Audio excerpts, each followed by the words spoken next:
Order. Without objection, the Chair is authorized to declare a recess of the committee at any time. Before we begin, if you think you are in a strange room, you are. We did not change the portraits. As I've announced previously to the committee, our hearing room, I think, is the last hearing room in the Rayburn building.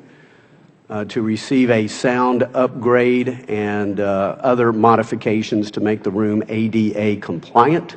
So as a reminder to all members, we will be a nomadic tribe between now and theoretically the end of March. We hope that doesn't mean mid-May. And we will take whatever committee room our friends will allow us to have. So if you see Chairman Schuster on the floor, please thank him for his kindness in allowing our committee to use his committee room. This hearing is entitled Terrorist Financing and the Islamic State. I wish to advise members who are unaware, we have two panels today, and of course we also have organizing meetings for the 114th Congress that are ensuing.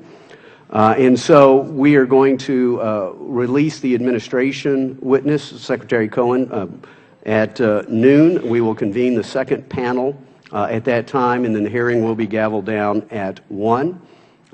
Please know this will be our first hearing on this vitally important topic. It will not be our last in the next Congress. So members who don't have an opportunity to ask questions, if need be, we can certainly call the witnesses back in the future.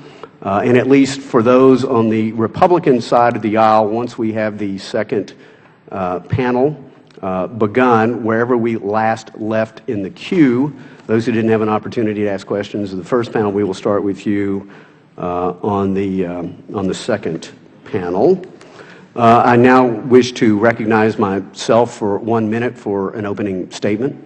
The 9/11 Commission estimated that al-Qaeda's brutal, evil attack on 9/11 cost the terrorists approximately $500,000.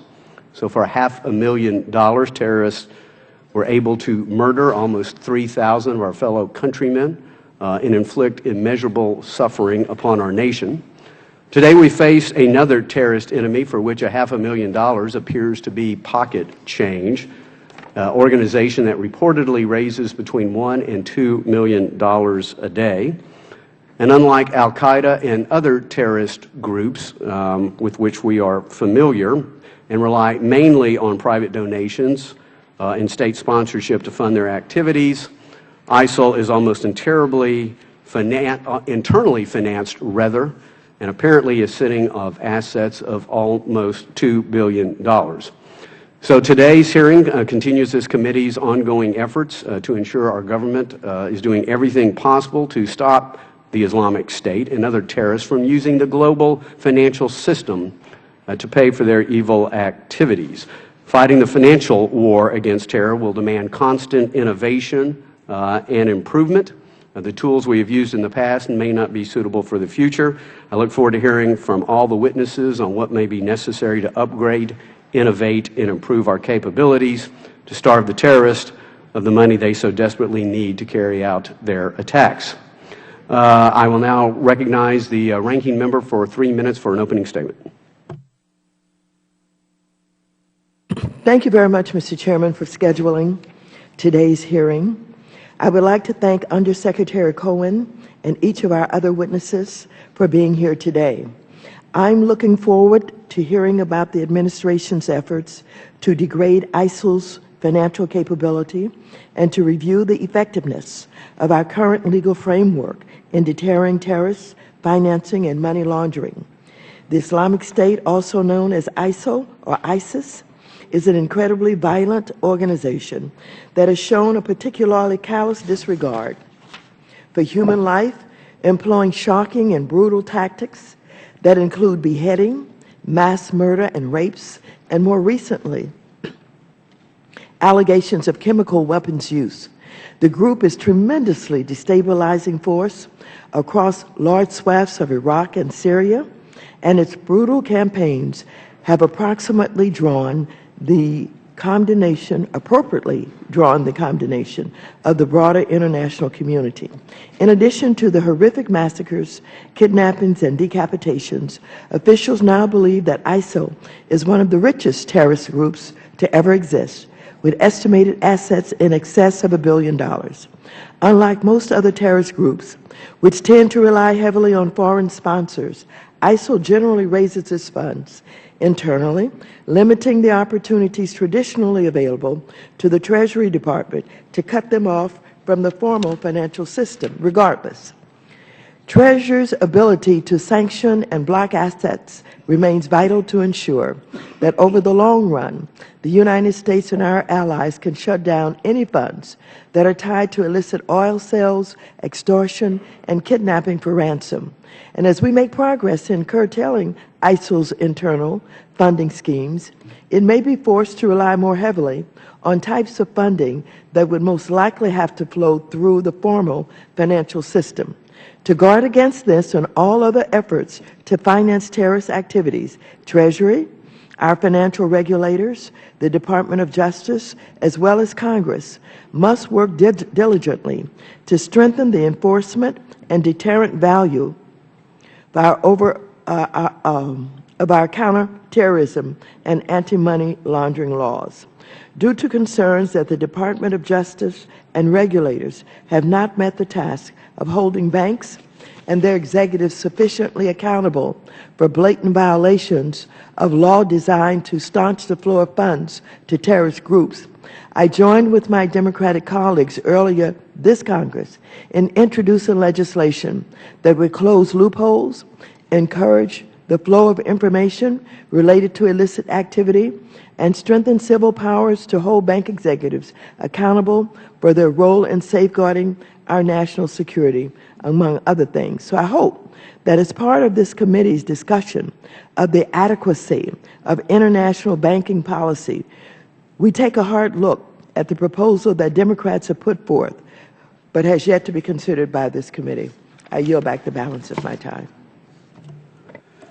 Chair now recognizes the chairman of our Capital Markets Subcommittee, the gentleman from New Jersey, Mr. Garrett, for 1 minute. And I thank the chairman for holding this important hearing today on terrorist financing and ISIS.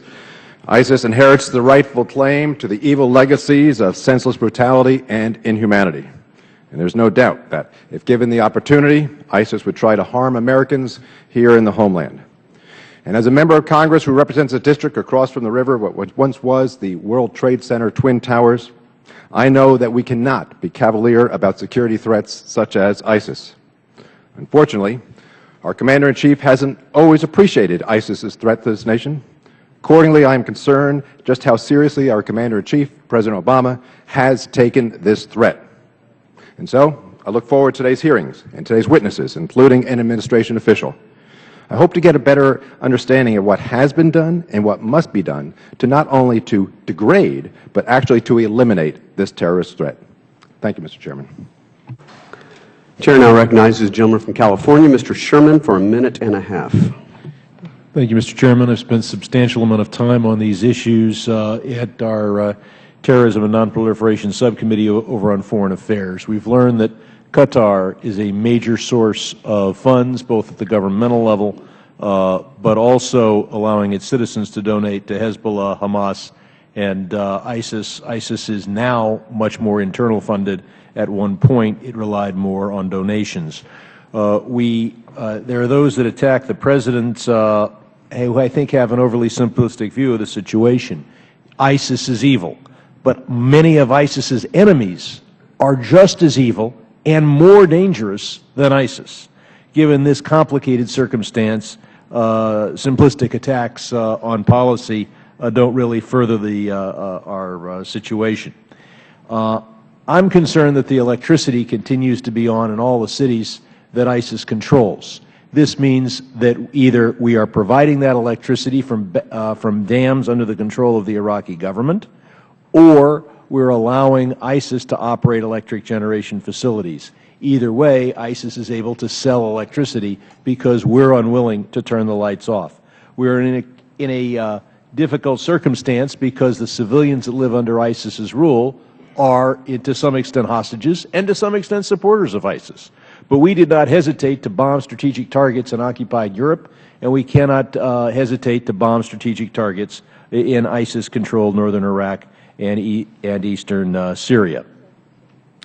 Finally, we've learned that the control of the New York Fed and its ability to clear dollar transactions is perhaps the most powerful sanction that we have against terrorist states like Iran, and I'll be interested to see whether that would play a role in ISIS. In any case, it has brought Iran to the point where they're willing to pretend to negotiate with us in Geneva.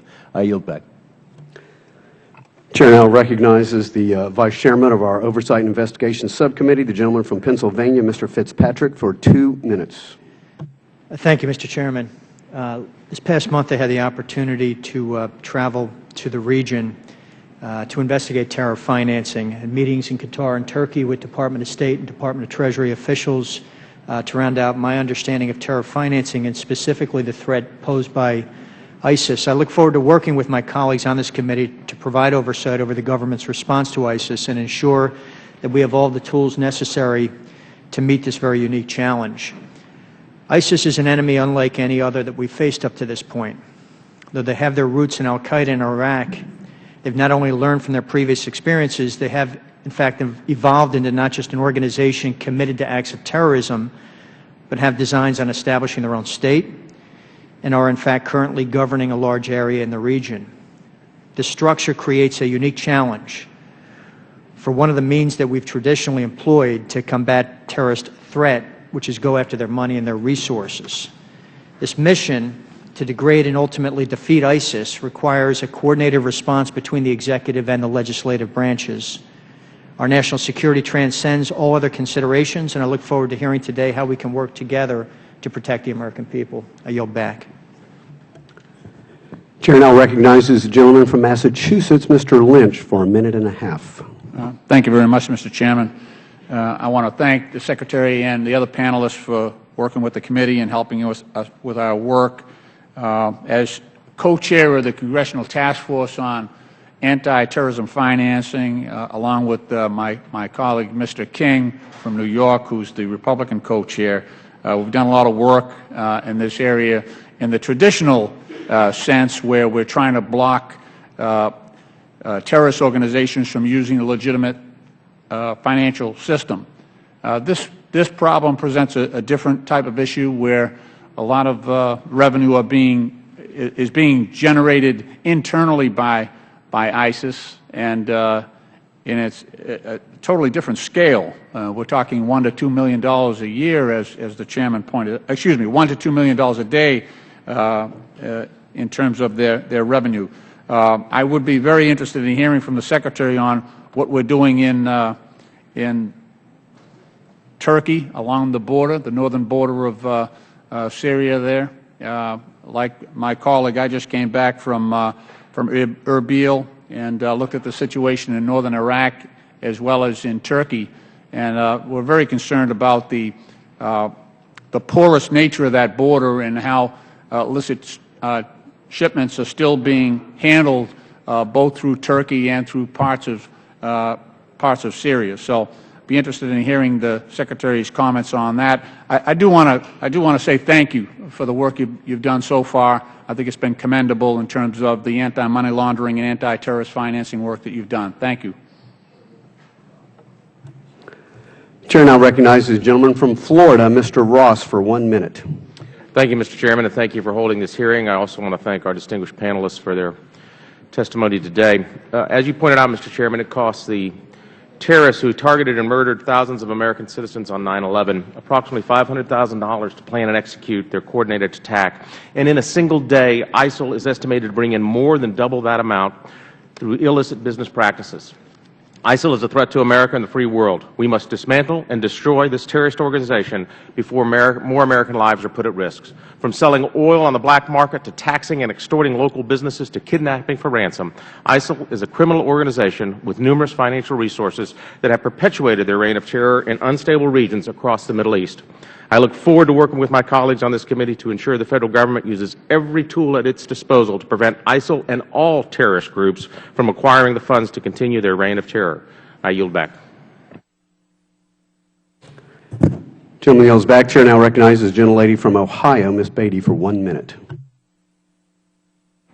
Thank you, Mr. Chairman, Ranking Member, and Undersecretary, and the other panelists. Today we're examining the critical, important topic of terrorist financing in the Islamic State, specifically how the terrorist group known as ISIL obtains and deploys financial resources to further their operations in Iraq, Syria, and the Middle East. Each night, my constituents turn on the news and they find reports of ISIL's acts and the brutality against religious minorities, women, aid workers, and journalists. This must stop, and the financing is the kill switch. While the military is providing air support and aid to moderate rebels and legitimate governments in the Middle East to defeat ISIL, we must also highlight the efforts of other agencies within the administration and how federal resources may be coordinated to erode and ultimately eradicate ISIL. The U.S. government is actively combating terrorist financing, attempting to choke off sources of funding for ISIL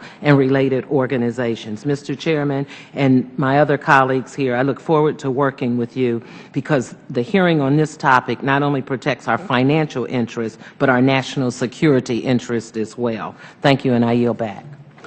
Chair now recognizes the gentleman from Indiana, Mr. Stutzman, for 1 minute. Thank you, Mr. Chairman, and thank you for calling this very important hearing. Mr. Chairman, Islamic State is one of the most well-armed, well-equipped, and well-financed terror organizations the world has ever seen. They are potentially the most barbaric as well, using tactics that include torture, kidnapping for ransom, and beheading of innocent people, including 2 Americans, James Foley and Steve Sotloff. Since 2013, they have recruited thousands of fighters from around the world, swept through Iraq and Syria, taken over cities, and killed thousands of innocent people who do not conform to their ways. It is reported that Islamic State now controls around 60% of the oil fields in Syria, which are bringing in massive daily revenues to fund their operations. One of the most effective ways the U.S. has disrupted terrorists in the past has been to cut off their financing, limiting their ability to plot and plan attacks. Thwarting Islamic State, multiple revenue streams, and their ability to spend money they already have may require new tactics. So today I'm looking forward to hearing exactly how we are identifying and blocking financial intermediaries that could keep Islamic State in a strong position. Is our current strategy working? Are our allies doing all that they can to help coordinate this effort? Thank you to the witnesses for appearing today, and I look forward to this conversation. I yield back. Last but not least, the Chair recognizes the gentleman from North Carolina, Mr. Pittenger, for 1 minute. Thank you, Mr. Chairman, for calling this very critical hearing. The threat from ISIS seems to be growing exponentially. In the summer, we were told there were about 15,000 soldiers. Now we're told that there's between 40 and 80,000 soldiers. We're training 5,000 moderate Syrians right now. Our best hope and our best opportunity appears to me to be to intercept this transport of funds coming from the sale of oil. Of course, there's extortion and ransoms and other means. It does beg the question whether we have enough military intel ops on ground to make these interceptions. Another area of real opportunity is, of course, with data mining software that's available. I've met with FinCEN and with OFAC several times as chairman of the Task Force on Terrorism, also many national software companies. And with the very sophisticated software available, I do hope that the Department is making every effort to utilize this software to engage these funds as they get into the international financial system. Thank you. I yield back. We now turn to our Treasury Department witness, David Cohen, the Undersecretary for Terrorism and Financial Intelligence, a position to which he was confirmed in June of 2011. At Treasury, Mr. Cohen leads the Department's policy, enforcement, regulatory, and intelligence functions aimed at identifying and disrupting the lines of financial support to international terrorist organizations. Prior to his current service, Secretary Cohen held other positions at Treasury, practiced law in the private sector. We welcome you, Mr. Undersecretary, to the committee. Without objection, your full written statement will be made a part of the record after your oral remarks. You are now recognized for a 5-minute summary of your testimony. Well, good morning, Chairman Henseling, Ranking Member Waters, and distinguished members. Secretary Cohen, could you pull the microphone a little closer to you, please? Certainly. Good morning, Chairman Henseling, Ranking Member Waters, distinguished members of the committee. I thank you for the invitation to appear before you today to testify on this very important topic. I will focus my testimony this morning on the Treasury Department's efforts to undermine ISIL's financial strength as part of the administration's comprehensive strategy to disrupt, degrade, and ultimately defeat ISIL. We are determined to defeat ISIL not just because of its brazen atrocities, but also because it threatens core U.S. interests. ISIL threatens American personnel and facilities, it threatens our regional allies, and if left unchecked, it could ultimately pose a direct threat to the U.S. homeland. That's why, under the leadership of President Obama, a broad coalition of more than 60 partners has come together to stop this threat. ISIL has grabbed the world's attention for its astounding brutality, but also, as this committee knows, for its substantial wealth. So I'd like to outline how we at Treasury are focused on undermining ISIL's financial foundation. Our work is one of several complementary lines of effort being undertaken by the international coalition. These include military operations and training, additional humanitarian assistance, stemming the flow of foreign terrorist fighters into and out of Syria and Iraq, and exposing the hypocrisy of ISIL propaganda. The military components of the strategy are also bolstering our work in attacking ISIL's financial foundation. As with the rest of the campaign, our efforts to combat ISIL's financing will take time, patience, and extensive collaboration. But so long as ISIL terrorizes the people of Iraq and Syria, imperils the broader Middle East, and threatens U.S. interests, we will remain committed to degrading its financial strength. Our strategy involves three mutually supportive elements. The first is working to cut off ISIL's main sources of funding. ISIL has raised a significant amount of money from selling oil that it extracts from the fields in Iraq and Syria. From mid-June until recently, ISIL's daily oil revenue was approximately $1 million, although it is now likely lower, thanks mostly to coalition airstrikes. To further disrupt this market, we are targeting for sanctions anyone who trades in ISIL's stolen oil. It is true that ISIL's oil moves in illicit networks that are largely outside of the formal economy. But at some point, that oil is acquired by someone who makes use of the financial system and is thus vulnerable to sanctions. We are also working with our Turkish and Kurdish partners, as well as with regional companies, to clamp down on ISIL's cross-border smuggling. Next, ISIL, like other terrorist organizations, kidnaps civilians to profit from ransoms paid to obtain their release. ISIL has taken in at least $20 million from ransoms this year. To address this, we are redoubling our engagement with foreign partners as we urge them to subscribe to a no-ransoms policy. Refusing to pay ransoms to terrorist organizations not only makes it less likely that innocent civilians will be kidnapped, it also deprives terrorists of funding critical to their deadly aspirations. ISIL also takes in some funds from external financial supporters, and we will continue to target them for sanctions. We intend to make sure that donations do not become a more significant to ISIL as we squeeze its other revenues. As the revenue that ISIL generates from crime and extortion, essentially by demanding cash at gunpoint, shutting down this source of funding ultimately will require breaking ISIL's hold on territory. But Treasury still has a crucial role to play, and that brings me to the second element of our strategy, restricting ISIL's access to the international financial system in order to impair its ability to collect funds from abroad and to store, move, and use the funds it acquires locally. ISIL's ability to make the most effective use of its money or to fund external operations depends on its access to the banking system. So we are working with the Iraqi authorities, Iraqi banks, and international banks and regulators to prevent ISIL from using bank branches located in territories where it operates. The third element of our strategy aims to dismantle ISIL's financial foundation through targeted sanctions on its leadership and financial facilitators. This will make it harder for ISIL to conduct commercial activity and also clearly identify who stands behind this evil organization. Before concluding, I'd like to make one final point. We should not confuse funding with financial strength. While ISIL today is well funded, a terrorist group's overall financial strength turns not just on its income, but also on its expenses and its ability to spend money freely. In that regard, ISIL faces significant financial burdens. Paying its fighters and attempting to govern sprawling territory is expensive, and ISIL does not have the money to meet its costs. As we make progress in diminishing ISIL's revenues and its freedom to use them, we will further exploit this vulnerability. Thank you, and I look forward to addressing your questions. Chairman recognizes himself for 5 minutes. Mr. Undersecretary, my understanding is that the ability to block terrorist funds derives from Executive Order 13224 that was issued by President Bush shortly after 9/11. As part of that executive order, certain entities and individuals can be designated as specially designated global terrorists.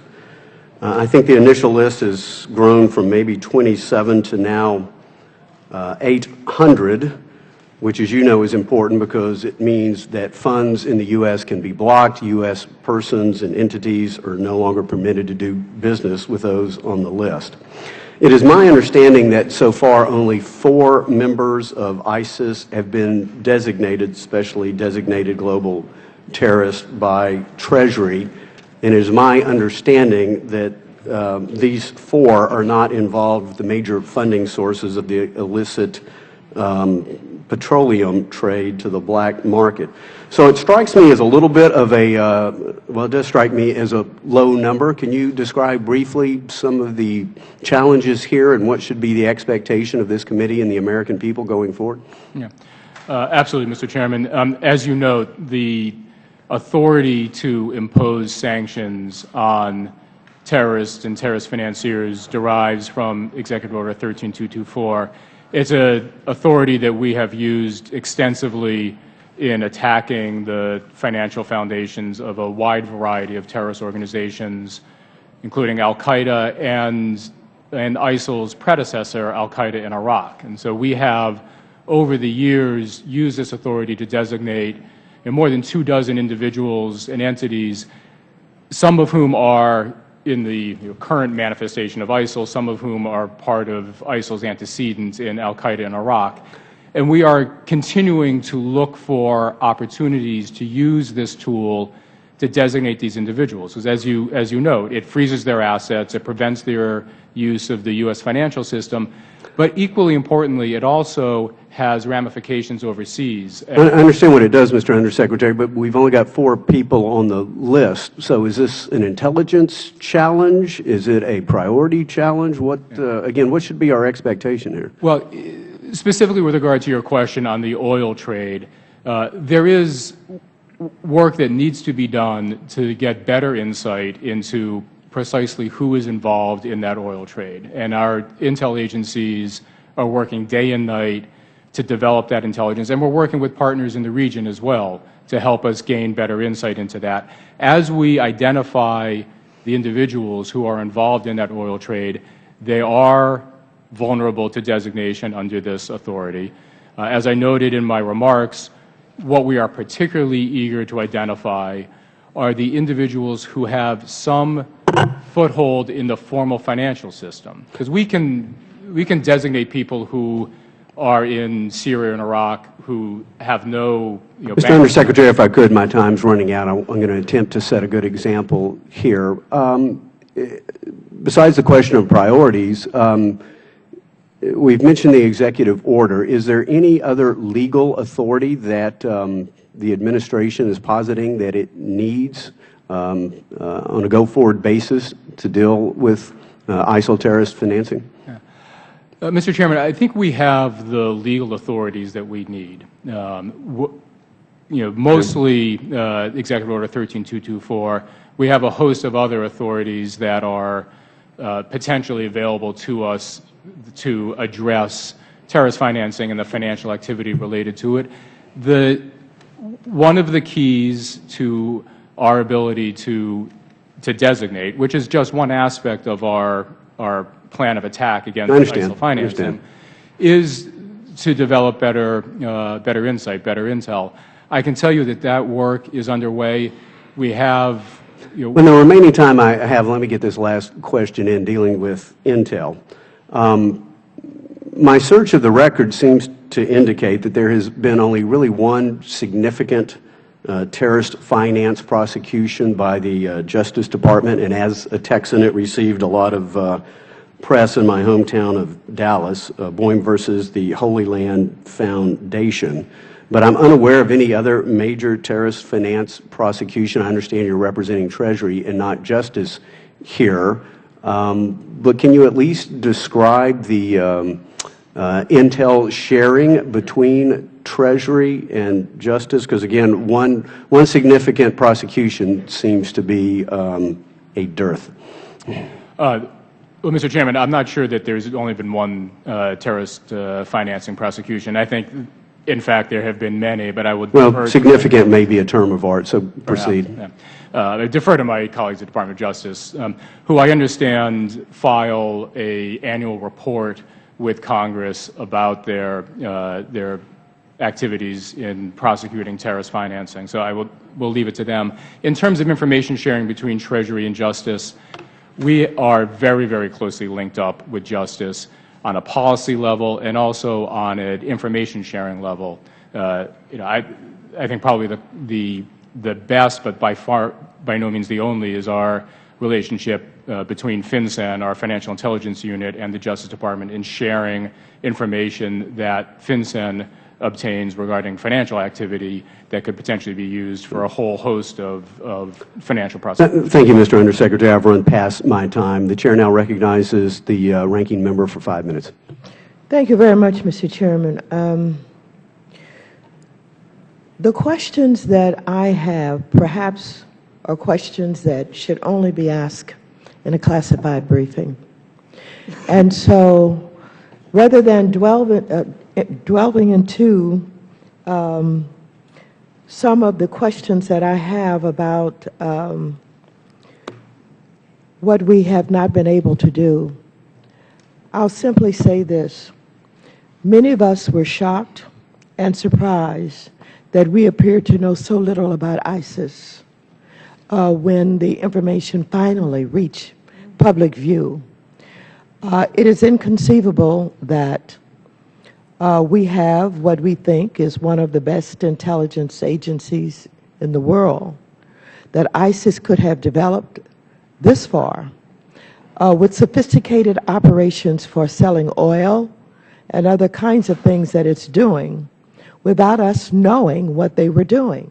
So without asking the questions that I would ask in a classified briefing, I would simply ask you, have you been engaged, Treasury, been engaged with the CIA and others who have the responsibility for intelligence in ways that we can catch up with how far they have developed and what they're doing? I heard what you said about their inability to spend the money and the fact that they're short maybe of money because of the payouts that they have to do, et cetera.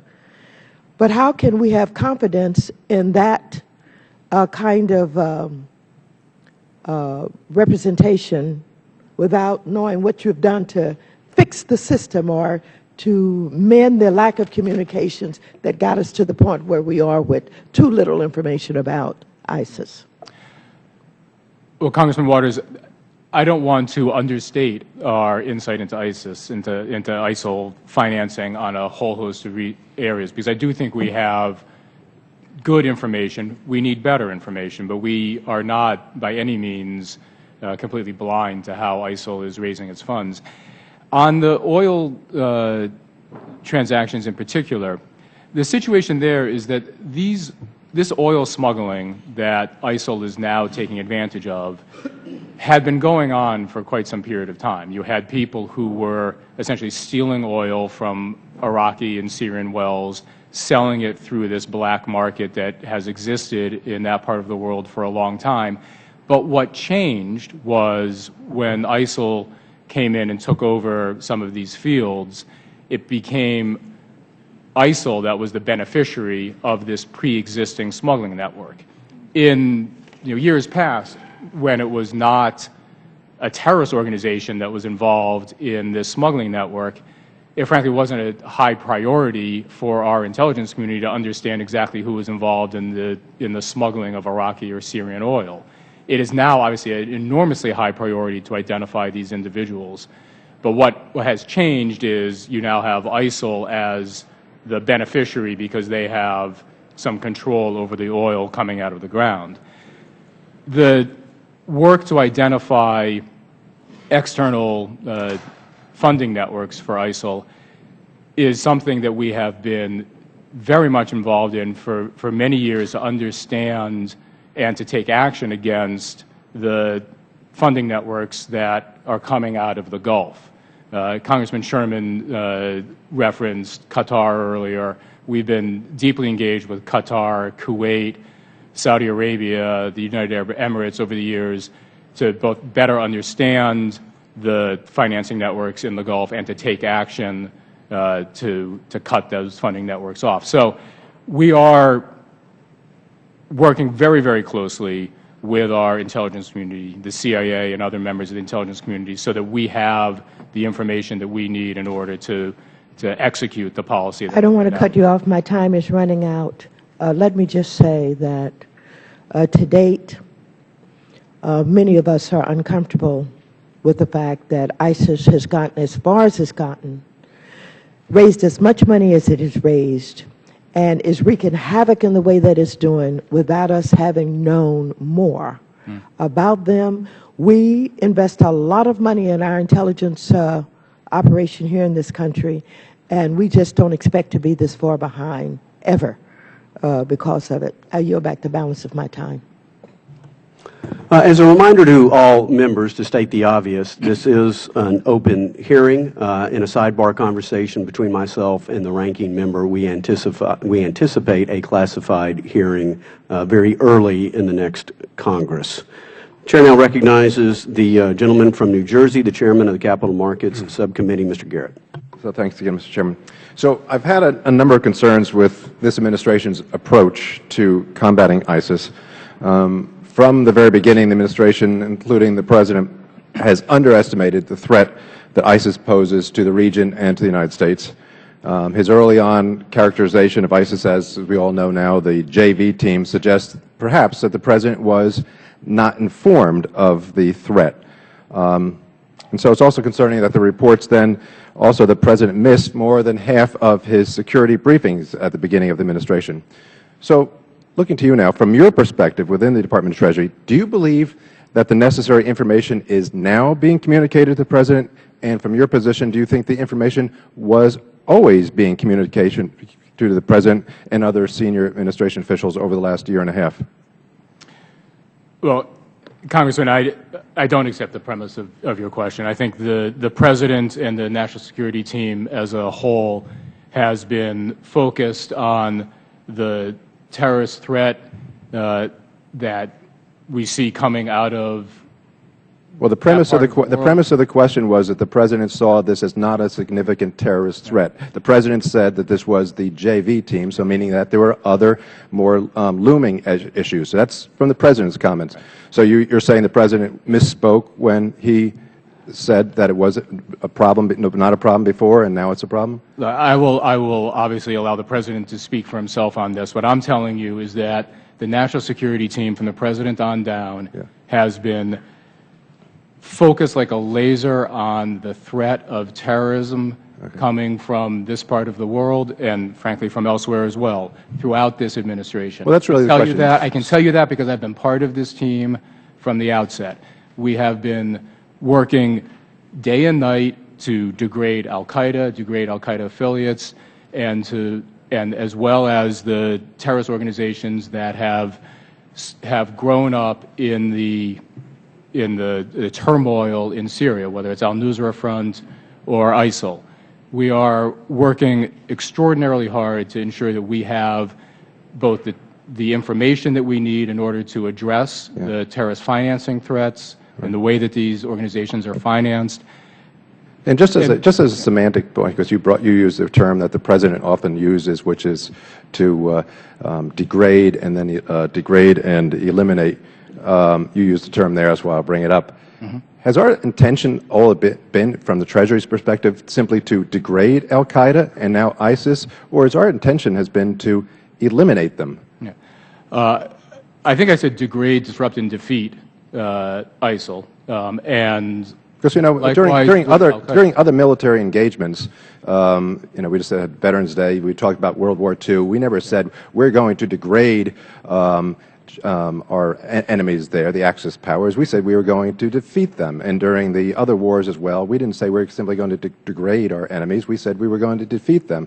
I take it a note that both the President and now you as well simply say that our intentions here seem to be to degrade them, to allow them to exist for a period of time, and then take that step. Well, let me just can I just be very clear? Yeah. The ultimate objective is to defeat ISIL, to defeat al-Qaeda. There's a process involved here that, particularly on the financing side, initially what we are looking to do is to degrade their access to funding, ultimately to lead to the defeat of this terrorist organization. I would hope. There's no misunderstanding. Okay. And I assume you consult and you coordinate with DOD as well.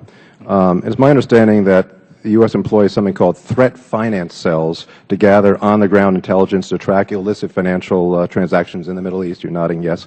It's also my understanding that these units have been pulled out of Iraq as a result of the President's troop withdrawal.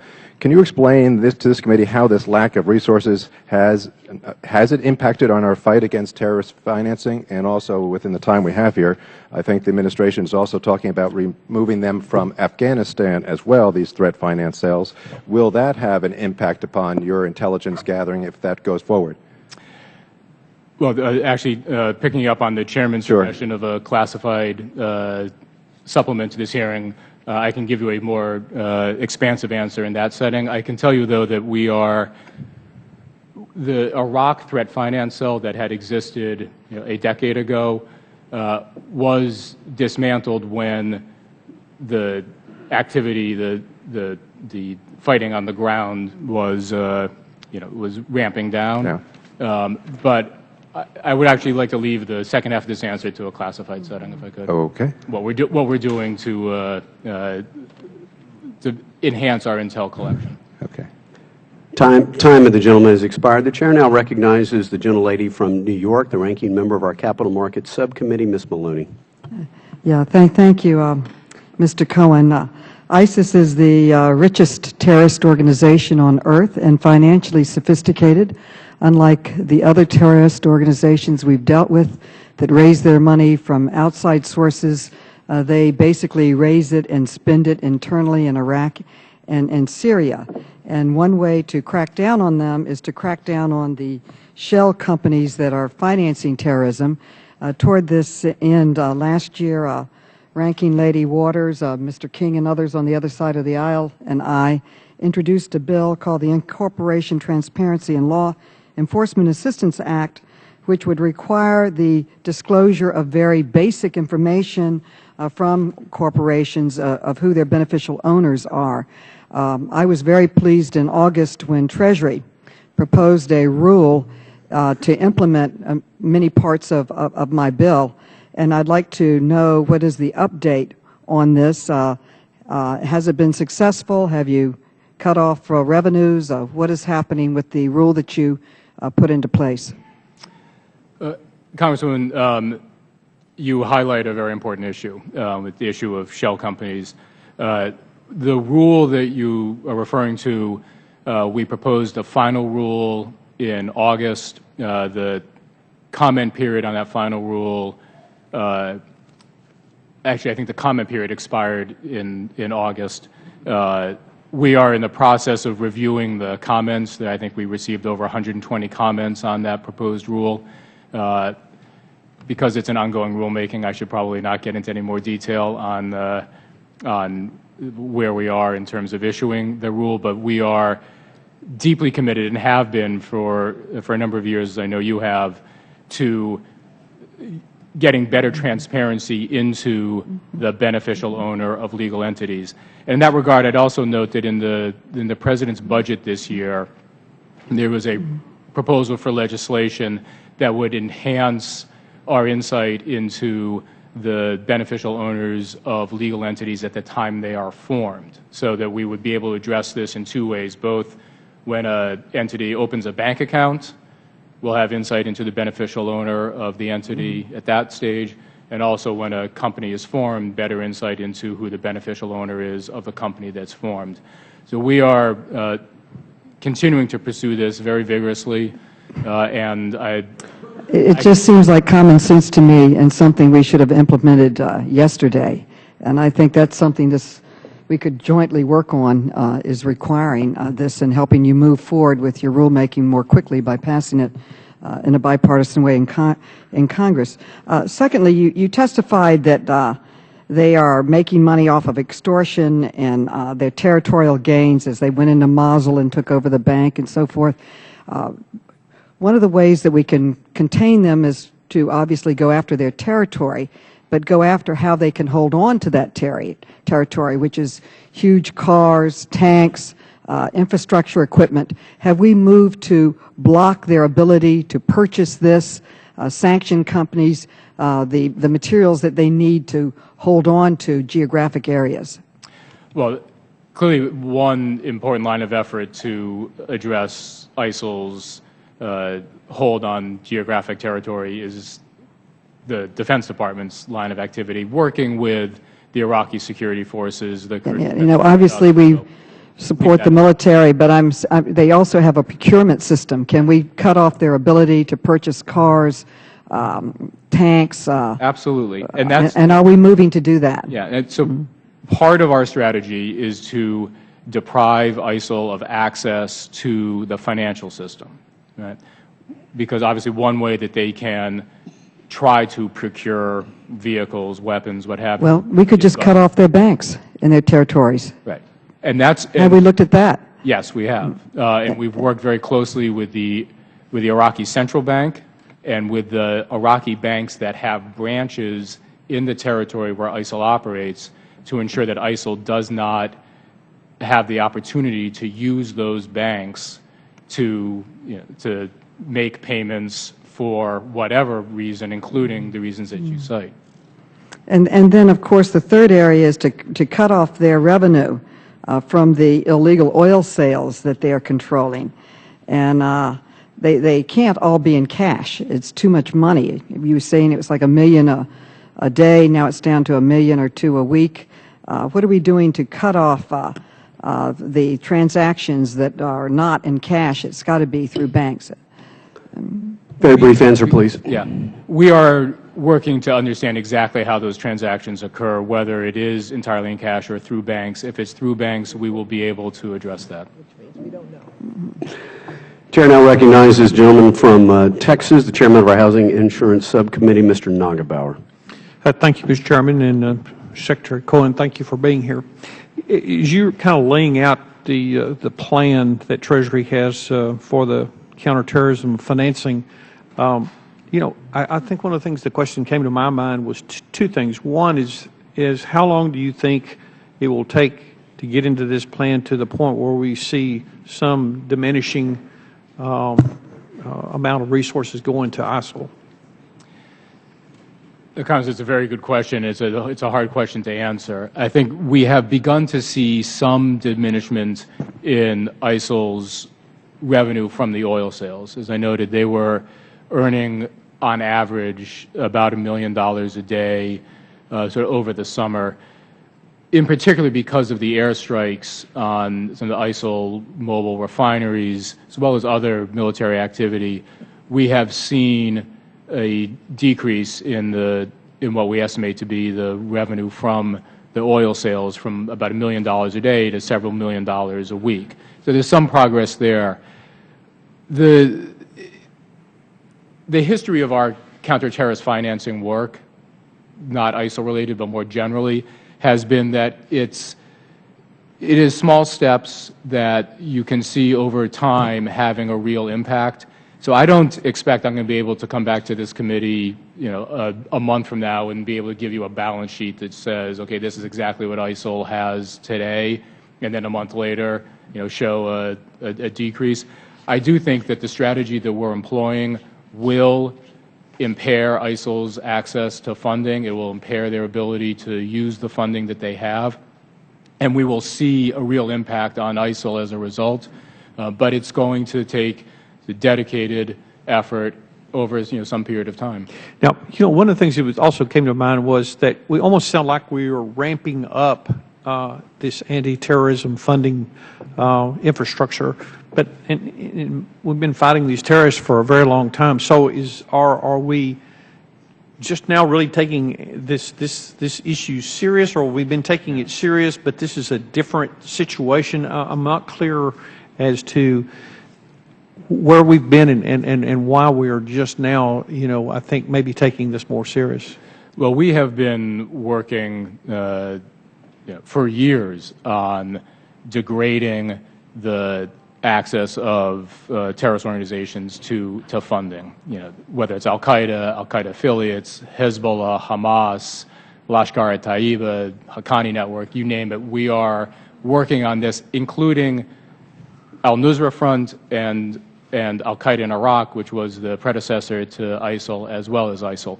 What we are obviously doing is talking more about the integrated strategy that we have to defeat ISIL and to go after its financing, but this is a reflection of a lot of work that has been done over many years. Now, recently in September, ISIL released 46 hostages, I guess, from Turkey.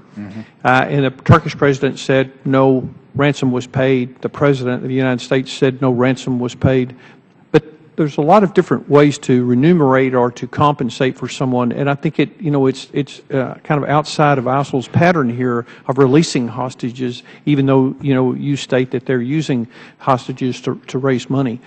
Are you absolutely sure that there was no quid pro quo for releasing those hostages between Turkey and ISIL? Congressman, recognizing the Chairman's admonition about this being an open hearing, I think this might be a topic better addressed in a closed session.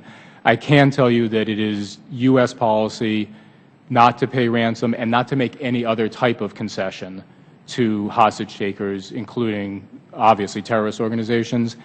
We are very aggressive in our efforts to ensure that others around the world adhere to a similar policy. We think that's the best way to protect all of our citizens, is for everyone to adhere to a no ransoms, no concessions Final question, and quickly before my time runs out. What are the metrics that you use to, in other words, you have this plan that you've implemented. What are some of the metrics that you're using that you say, okay, this indicates we're being successful?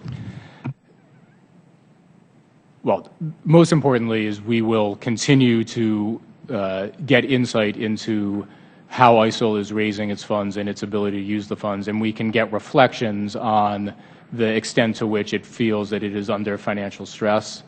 Again, it's not going to be a pretty balance sheet, but we do get information on the financial wherewithal of these organizations, and we'll be able to track it that way. Time of the gentleman has expired. The Chair now recognizes the gentleman from California, Mr. Sherman. Yes.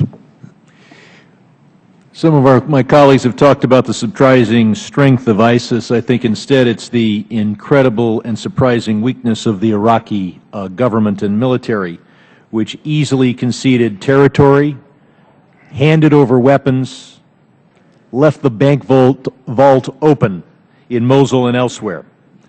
The problem is the government in Baghdad.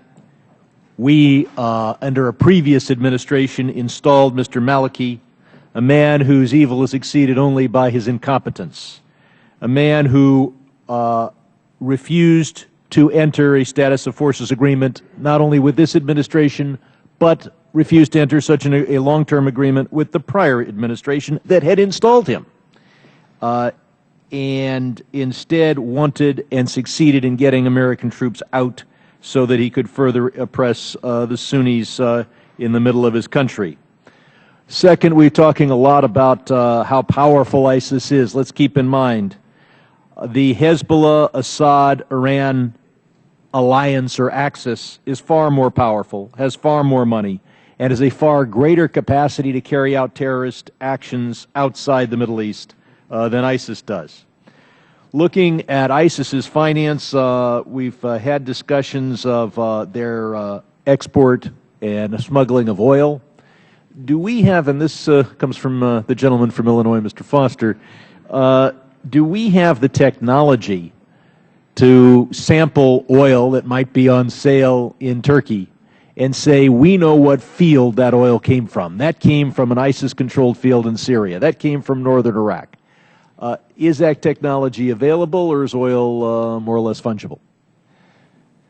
Well, your question is at the outer edges of my knowledge of oil, but I can tell you this mostly from my work on the Iran sanctions effort. Different oil has different properties. It is often possible to tell where oil comes from, although I'm also told that there's some similarities among fields, so I can't tell you with great certainty that we'll be able to do that, but I believe so. We all want to go after ISIS. The policy issue is, do we go after ISIS in a way that causes harm to the civilians under its control? As I said in my opening statement, we didn't hesitate to bomb occupied Europe. If a business person of good character and reputation in Mosul wants to buy something from Europe using the international banking system, a civilian item, do we try to stop that?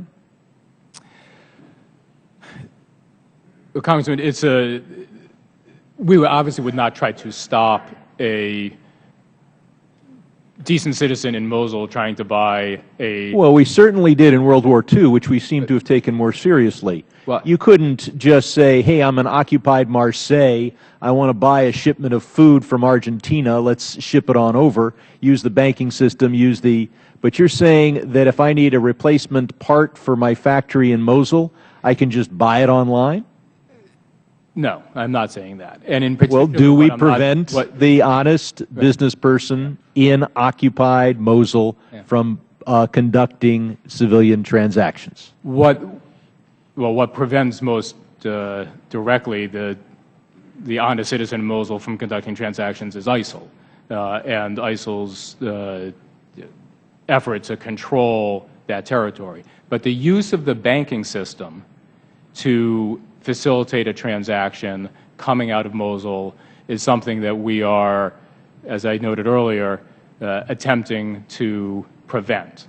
We are looking at the area. You've answered this question, but with two inconsistent answers. If you get an international banking transaction where a civilian business person, not affiliated with ISIS but located in Mosul, is moving his investments around on Wall Street or is trying to buy replacement parts for his factory, is that something where if a bank is involved in that transaction, they will be sanctioned? It's not related to ISIL in any way? Is that the No, except, well, it's the guy's located in Mosul. So, I mean, there's obviously a intelligence question embedded in there, is do we know that this person is or is not affiliated with ISIL? If he's not affiliated with ISIL, it is not a sanctionable transaction. That being said, when we get serious, it will be.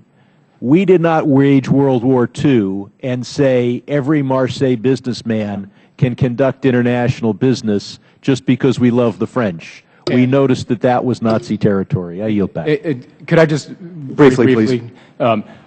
Our efforts to prevent ISIL from making use of the banking system would effectively prevent that transaction, but we're not targeting the civilian in Mosul who is currently being dominated and subjugated by ISIL. These people are victims as well, but what we're trying to do is to prevent ISIL from making use of the financial system. So the lights are on in Mosul. Time of the gentleman has expired. The Chair now recognizes the gentleman from New Mexico, Mr. Pierce. Thank you, Mr. Chairman. Thank you, Mr. Cohen, for being here. Mr. Pinter, could you scoot over where I can see? Thanks. Okay. I appreciate your efforts to create national security and diminish the terrorist threat. Are you in the rooms where, I mean, you lay out a fairly complex strategy in your report here. Are you in the rooms where those strategies are being formulated? Absolutely. Sort of, yeah. So on a scale of 1 to 10, when you talk about depleting resources, say, from oil production, you would be familiar with the processes and the targets and things like that? In terms of the military targets? Yeah, I mean, you're sitting there, so you're fairly comprehensive in your report here. You in that room is all I'm asking. We are linked up closely with the Defense Department in terms of its overall effort. Let's go a different direction then. But on a scale of 1 to 10, how committed are you to stopping the oil revenues from coming in? The administration, 1 to 10. I would give that a 10, Congressman. Okay, so why don't you stop it this afternoon? You really want to do it. You're in the room. You can stop it today. You can move 30,000 barrels of oil a day, basically, is what the reports say. That sells anywhere from $25 to $60 a barrel. That results in $750 million to $1.8 billion a day. To move 30,000 barrels of oil requires 250 trucks. Now, your report starts talking about insurance, choking off the funding for insurance. If you start bombing the damn trucks, the insurers will cut the insurance off themselves. You don't have to track one insurance company down. It is the trucks moving the oil to market. And you have access to that. Satellites tell you every movement, every highway, every oil field. You know which oil fields are under the control. I wonder why you're not stopping the oil today. Because you can do it. It's well within your grasp, and you've got the technology, you've got the information. You don't have to sort through all the banking, you don't have to track straw companies. You don't have to find out which people in Marseille are taking the oil. Stop the flow of the oil. It is very simple. Why don't you do it? Congressman, as you know, the Defense Department has conducted airstrikes. No, you're telling me that it is not important then. It is not a number 10 on the list of the administration, or they would have stopped it today. It doesn't matter what the Department of Defense says. The American people, you say in your report that American interests are at stake. Then stop the flow of the oil. Every single drop of oil, speaking as someone who comes from a county that makes its entire living on oil, goes from a well into a tank.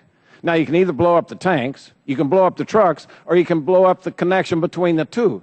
You don't just put oil in by 5-gallon cans into a tanker truck. You put it in through a delivery mechanism. So you don't have to blow up the tanks. Just blow up the delivery mechanism that loads it on the trucks. This is a very simple operation, and yet you all do not appear to have a number 10 commitment to the process of stopping the oil today, or you would do it. You have any, I mean, I really am curious because people in my state are extremely alarmed by the fact that the terrorists are funding themselves through oil revenues, and they know how to stop it. They could stop it this afternoon. Congressman, I'm not a military targeter. It doesn't require a military target. I ask you, what is your commitment from this administration to stop the flow of oil? You said it is a number 10. That is the highest on the scale, 10 to 10. And if the commitment is there, you don't have to be a military targeter. Just stop the oil. We can shut it off today. It is a very simple process if you have the commitment. The other result I come up with is that maybe the commitment is lacking. The commitment to absolutely stop the funding for ISIS. If I had a switch that I could turn to... You told me you're in the room, sir. Is anyone in the room talking about this? Has anyone suggested that we stop the flow of oil today? If it is a number 10 item, if we have a desire on a 10 scale, number 10, to stop the flow of oil, why hasn't somebody said, let's stop the flow of oil? Let's quit working around the corners. Well, let's quit looking at insurance companies. Let's quit looking at financing. Who takes the oil? We don't have to know any of that. Stop it in its tracks. It's very, very simple. Okay. I understand your point, Congressman. If you would take that message back, maybe someone would contact someone in the oil field and find out what it takes to blow up a 120-barrel tanker. It's not very complex. I don't know that we got the technology in our county, but I suspect it exists in the Department of Defense. But we just sit here and let them get $2 billion a day while the American people live in fear? Is irresponsible on the part of the administration. Thank you, Mr. Chairman. Time of the gentleman has expired. The Chair now recognizes the gentleman from New York, the ranking member of our Financial Institutions Subcommittee, Mr. Meeks. Thank you, Mr. Chairman. Mr. Undersecretary, in your remarks at the Carnegie Endowment, I believe you stated that you're working to limit ISIL's ability to transact through Iraq, Syrian, and international banking systems. However, it's the Hawali systems, which is the informal value transfer system based on the performance and honor in the Middle East, with a huge network of money brokers and has been in place for centuries. And if the international community imposes sanctions on persons and institutions under ISIL control, there's a chance that the sanctions will not only be as effective as we like, but it would push money into this informal, hard-to-regulate network. So my question is the U.S. Treasury looking into Hawali brokers who, according to written testimony that we've received here today, who are able to move ISIL money to, sort of through Iraq and Syria and abroad? What are we doing in that regard? Well, absolutely, Congressman. The Hawala networks are part of the financial system in Iraq and Syria, as well as the more formal banking system. And as we are working to exclude ISIL from the ability to use the formal financial system, we are very much focused on ensuring that they can't use and can't turn to the Hawala system to a greater extent than they already use it.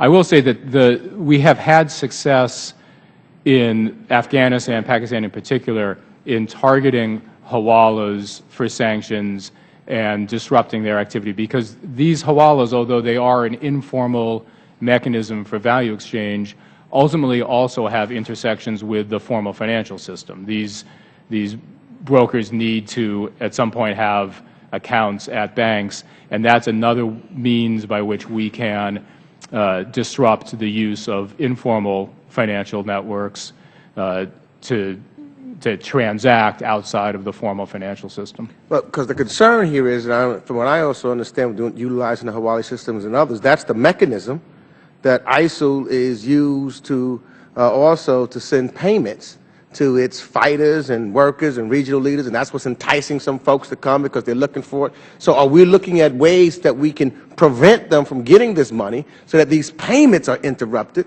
so that the folks won't get, they won't be able to entice folks to join them because of the revenue that they're able to generate? Absolutely. And what we're looking to do is identify who the Hawala brokers are and how those Hawala brokers intersect with the formal financial system, because at some point essentially the payment message that goes through a Hawala system needs to get translated into actually cash or other being delivered to somebody on the other end. We do have, when we get insight into who's involved there, ways to disrupt that activity. So that is very much one of the things that we're working on with our partners in the intelligence community. Now, here's also a question I have that I think is difficult. I know we've got to try to weigh these lines, and I'm trying to make sure that we don't turn against or have all the folks over in the region against us, etc. So I was wondering, what steps is Treasury taking to close the financial systems to sponsors of terrorist organizations such as ISIL, but at the same time keeping remittance channels open to legitimate actors, including the millions of, because there's a lot of immigrants and immigrant families who provide critical financial lifelines to their family members back in their home countries. I've got some in my district, for example, that send. And so we got this thin line to work, and so I've got some coming to my office asking me, so I thought that I'd ask you to see what, what do you have to say? How is Treasury working on that?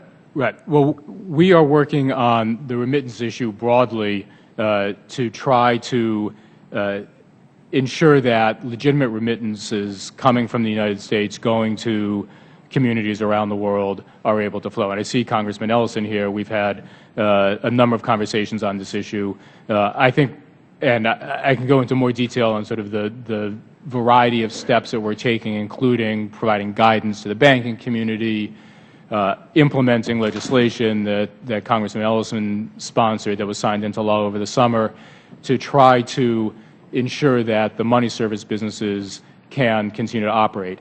With respect to remittances into Iraq, our effort to cut off the banking activity in the area where ISIL operates will not prevent remittances going into Baghdad, for instance, but ought to prevent ISIL from getting access to funds in the areas where it's operating, which I think is very much in our interest.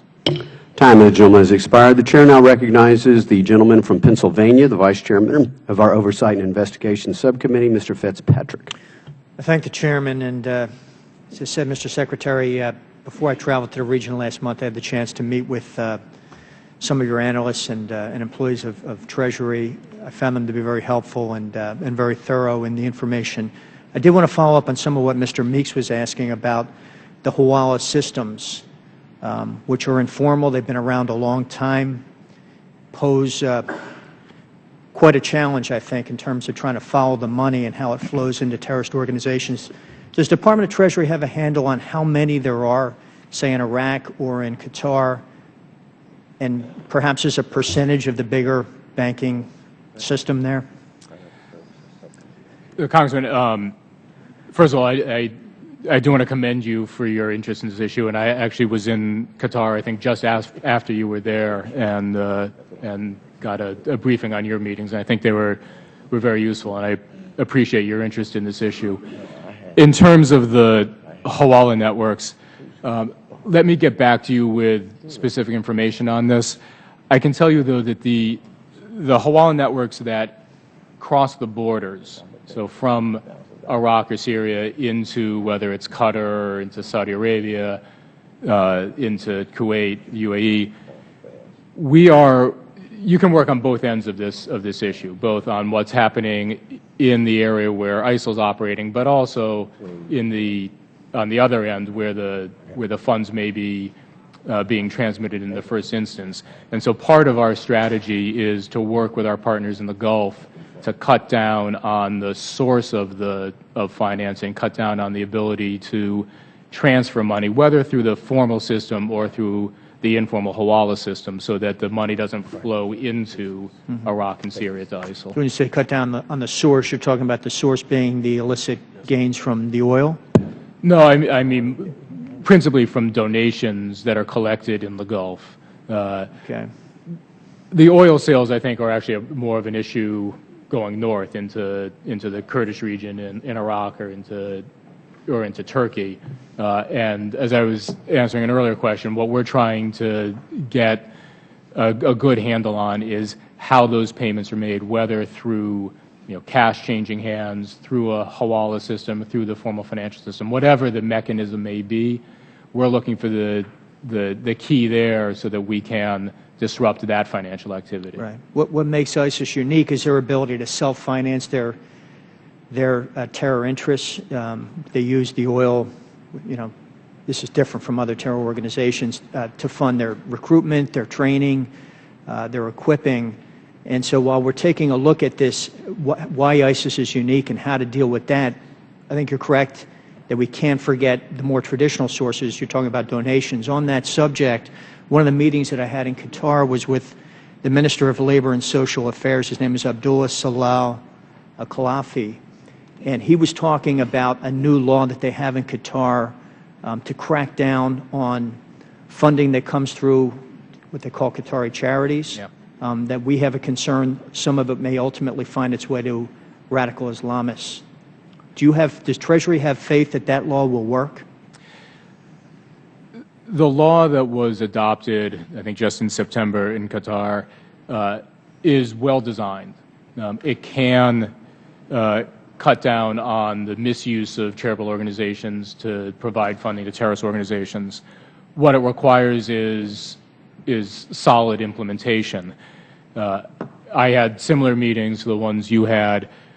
We have been pressing the Qataris to move from a situation where they have the right structures in place, the right laws in place, the right institutions in place, to being more effective in cutting down on funding that comes out of Qatar for terrorist organizations. We've recently seen some very positive steps that Qatar has taken after your trip and some of the engagement that we've had. They have deported an individual who was involved in illicit charitable fundraising in Qatar. It wasn't really charitable fundraising. It was fundraising for terrorist organizations. They have committed to implementing their charities law and their other laws to more effectively cut down on terrorist financing. There's still work to be done there, but I think some of the recent steps are a harbinger of some good things to come, but there is clearly work that needs to get done. Are you able to identify other regimes in the area that need to do more? Look, I think we haven't been shy about identifying Qatar and Kuwait as the two jurisdictions in the Gulf where additional steps could be taken. Time of the gentleman has expired. Chair now recognizes the gentleman from Massachusetts, Mr. Lynch. Thank you, Mr. Chairman. Again, Mr. Secretary, thanks for your willingness to testify. I just want to just make one observation.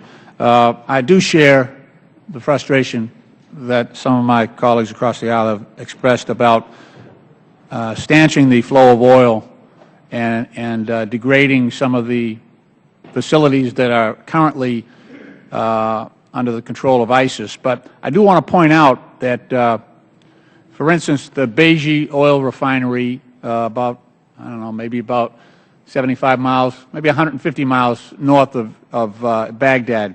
I've been there a couple of times. It's not really, it's low tech, but it's the largest refinery that they have there in that region. If we had destroyed that a month ago, I think the Iraq government, last week, 2 weeks ago, the Iraqi forces retook that refinery. So now it is pumping oil for the Iraqi government. It's a key asset. If we had gone in there and destroyed that asset, that refinery, it would have been a huge setback for the Iraqi government to retake and reestablish their oil flow. We have a similar situation in the Kirkuk region where it is in dispute right now between Kurdish forces and ISIL.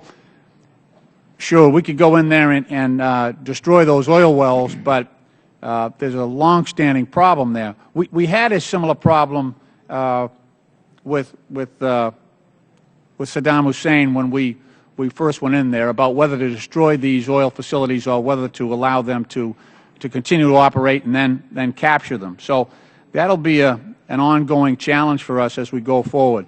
What I'd like to talk to you, Mr. Secretary, is about the actual shipment of what's going on right now over the Turkish border. We have been largely unsuccessful in interrupting that oil flow. And I was in Erbil in Kurdistan recently. I actually had a chance to talk to the Foreign Secretary in Turkey. And I have to say, between our intelligence and what we heard on the ground there is widespread abuse and sale of oil by ISIL forces over the Turkish border. And we've got to get at that. We've got to disrupt that. And I'm not confident that that is happening now. And I'm not at all confident that we're getting cooperation from the Turkish government. The same situation is ongoing in Syria, in Al-Qaim. There are smuggling routes there that have been in use for about 1,000 years. We weren't able to stop them. Back when we had the oil embargo against Saddam Hussein, after the fact we found out that that was porous, that there were dozens of countries that were taking illicit oil. So there's two ways we can get at this. One is to eventually this oil is going to find its way to a legitimate country, and a legitimate company that you could apply sanctions to. But before it gets there, we had back in 2006, 2008 in Iraq, we had threat finance cells, and we used this as well in Afghanistan, where we actually partnered up Treasury folks and DOD. We had military. So it was a joint operation where they actually had boots on the ground. Right. They could identify shipments that were going over the Turkish border like they are right now, and we were able to disrupt that. And I'm just curious why we got away from that model where we had, military paired up with Treasury folks, and we're actually doing a pretty good job at disrupting that oil flow. It's commodity exchanges now cross-border that is really financing about 75% of ISIS's revenue. So just like to hear your thoughts about what we might do in the future if we could restock those threat finance cells and maybe reestablish some type of control. Well, on the issue of the threat finance cells, as I noted earlier, I think I'd like to address that in a closed hearing. More broadly, we are enhancing our efforts to collect intelligence, including intelligence on these smuggling networks, which you note have been in existence for thousands of years. That doesn't mean that we can't get better fidelity on who is involved, where it's going across the border, and how we can stop it, including through financial actions that we can take to designate those who take the oil and are, in some respects, part of the formal economy. We can use financial tools against them. We're also engaging with the private sector to stop this, but there are other mechanisms that rely on intelligence, and I hope at some point we can get into more detail on that. Thank you, Mr. Chairman. Time of the gentleman has expired. The Chair now recognizes the gentlelady from Minnesota, Ms. Bachman, who also serves as a valued member of the Intelligence Committee. Thank you, Secretary Cohen, for being here. Thank you, Mr. Chairman. The state that I represent, Minnesota, has a tragic nexus to terrorism. We are the only state that has a convicted member of al-Qaeda from 9/11. That was Moussaoui. My largest city in my district is St. Cloud, Minnesota. That was the site where Moussaoui went to receive his instruction in how to fly a plane. He was interested in how you take off a plane. He wasn't so interested in how you land a plane. He became the only convicted terrorist from 9/11. Since that time, we've had over 50 Minnesotans go and fight on behalf of al-Shabaab. We also have the largest number of Americans who have left the United States to fight on behalf of the Islamic State. The first 2 Americans killed fighting on behalf of the Islamic State were both from the state of Minnesota. We know that today there are those who are American citizens with American passports who have left the United States, who knowingly have gone to fight with the Islamic State, who have been involved with beheadings, shootings, raping of innocent women, killing of innocent children, burying alive in August innocent women and children in mass graves. We also know that these individuals are being allowed to transit out of Syria and Iraq back to Western nations, whether it is Europe, whether it is in the UK, or whether it's in the United States of America. Our country today is freely allowing the return of terrorists who have given allegiance to the Islamic State back to the United States on the basis of their American citizenship and on their passport. That makes a lot of Americans very nervous, especially people in my state of Minnesota, wondering, with battlefield experience, with relationships, and with perhaps directives from those who are giving the orders in the Islamic State to come back and begin plots in the United States. I'm wondering what is being done to follow these individuals, whether it's through financial transactions or any other way. Number one, I'm wondering why they're allowed, number one, back into the United States. I'm wondering why in the world we don't pull their passports and prevent them from coming to the United States in the first place. Number two, why do we allow them in? Number three, why are they allowed to resume their lives after they have joined a murderous band that is killing innocent women and children across the country? Why are we allowing that? Why aren't we using our resources to thwart this? There's only been one serious terrorist investigation of terrorist financing since 2008, and that is the Holy Land Foundation trial. It was a Muslim charity in the state of Texas. That happened in 2008 from the Department of Justice. I assume that you are working, Mr. Secretary, with the Department of Justice closely on this matter. And I am wondering what sort of prosecutions are going on, because I can tell you from my state of Minnesota, this has not receded. This has only gone up tempo. What sort of prosecutions are going on? Why is it that 6 years later, there have been 0 prosecutions coming out of the Department of Justice? Number one, are you working with the Department of Justice? Are you identifying individuals? There are over 40 known individuals who have now returned to the United States who are terrorists, who have participated in terrorist activities, who are freely walking about It seems they have more protections than the American people. This is concerning to us now. We also know that the Department of Justice has boxes and boxes and boxes of documentation, known documentation from the Holy Land Foundation trial. Have they allowed you to look through those boxes? This is material that identifies known terrorist networks for terrorist financing. We as members of Congress have not had one bit of access to those boxes of documentation. I would ask you, Mr. Secretary, are you aware of these boxes of documentation regarding terrorist financing with the Holy Land Foundation trial? Have you requested those boxes? Have you looked through those boxes? What do you know about that? And what are you doing to prevent terrorists from returning to a wonderful American life and putting innocent American citizens at risk from plots and attacks here in our homeland? Well, in the time I have remaining, let me try and address that. The effort to identify both individuals from the United States who are traveling to Iraq and Syria as foreign terrorist fighters and those who seek to return is one where there's an enormous amount of energy and resources dedicated, including from the Treasury Department in trying to understand how to identify these people through tracing their financial transactions, and my counterparts, in particular the Department of Homeland Security and the FBI, allow them to describe it in more detail.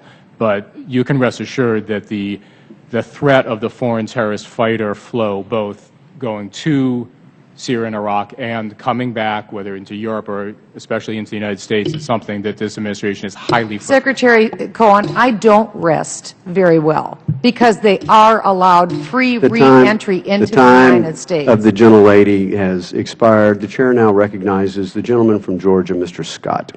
Thank you very much, Mr. Chairman. I'm over here, Mr. Cohen, over here in the corner. How are you? An area that I think we're not putting enough attention to is on our Arab and Muslim nations who are over in the Middle East.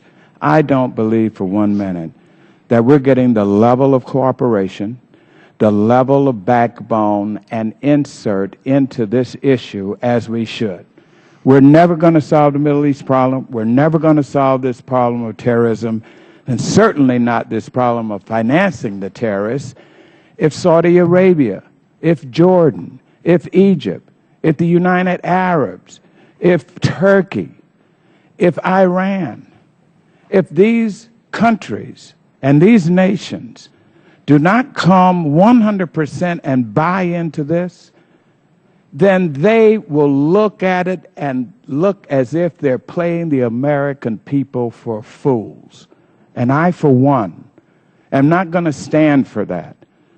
Now, I believe one of the weak points within the administration's effort on this is a failure to come to Congress and get the type of resolution with the backbone and the balls in it that will do some good. We give Egypt, we give Saudi Arabia $6–7 billion every year. It is Congress who controls the purse strings. And if we had the resolution, the administration would be much stronger now, because in that resolution, there's enough of us in Congress who would demand that Saudi Arabia, that Egypt, that Turkey, that the United Arab immigrants all would come in, or else they would feel the sting of our pulling back the billions of dollars that taxpayers' monies are going into it. Now, money laundering. You think they could launder this money without the cooperation of those nation states who have the banking system in place to do it? The oil that they're getting so much of their money from? Do you think they could do that with Turkey without Turkey's cooperation? No. And so, unless we get very serious about this, and if the administration has 62 nations in this coalition, this Congress ought to know what in the hell are they doing to stop this financing finally, we wouldn't have these terrorist groups if it weren't for Saudi Arabia. You think we'd have al-Qaeda? Osama bin Laden comes right out of the royal family there. You think we would have ISIS if we did not have al-Qaeda in Iraq? And if we did not make sure we contained that area? So what I'm saying is that we need to send a message back to the world that Congress wants in on this. The people elected the Congress of the United States not to just sit back and twiddle our thumbs. We need to reach out and give this president the backbone he needs if we're going to solve this financial situation, and demand that these Arab nations, these Muslim nations, not only put their boots on the ground to fight and take back their religion that's been hijacked, but put forth every effort they can and to work cooperatively with us to make sure that no way are they contributing to this. And if they are, we would look like fools in America to continue to give the taxpayers of our millions of our taxpayers' dollars to these nations, while they on the one hand take our money and on the other hand support these terrorist groups, as Iran is doing. They got Hezbollah and Hamas. Saudi Arabia originated al-Qaeda. You got al-Shabaab, Egypt coming up with the Brotherhood, the Muslim Brotherhood. Come on. Only a joint, strong resolution, working with the president, then this nation will take the United States seriously on this. What do you say about that? Congressman, let me just address your last point about a resolution coming out of Congress. I think the administration has requested authorization for the effort against ISIL. I think the President and the administration has been very clear that we are stronger when Congress, as you say, has its backbone into this. And I think the administration is looking to work with Congress for authorization for this fight. Time of the gentleman has expired. The Chair now recognizes the gentleman from Florida, Mr. Posey, for 5 minutes. Thank you, Mr. Chairman. Mr. Secretary, is ISIS engaged in any narco-trafficking? Congressman, not that I am aware of sitting right here, but let me ensure that there's not something I don't know about, but I am not aware of any narco-trafficking by ISIL.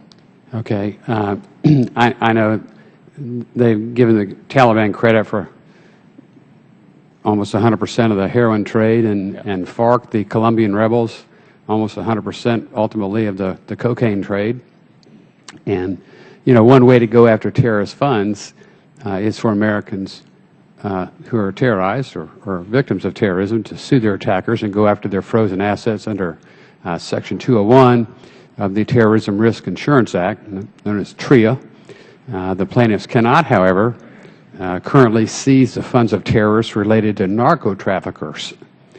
And my question for you is going to be what you are doing or what steps you're taking to help change that. But I guess until you can qualify your position on ISIS being involved in narco-terrorism, that might not be the right time. Yeah. Congressman, as I said, I am not aware that ISIL is involved in narco-trafficking. I will follow up on that with you. On the broader issue of attacking terrorist organizations' use of narco-trafficking as a way to raise funds, you mentioned the Taliban, you mentioned the FARC.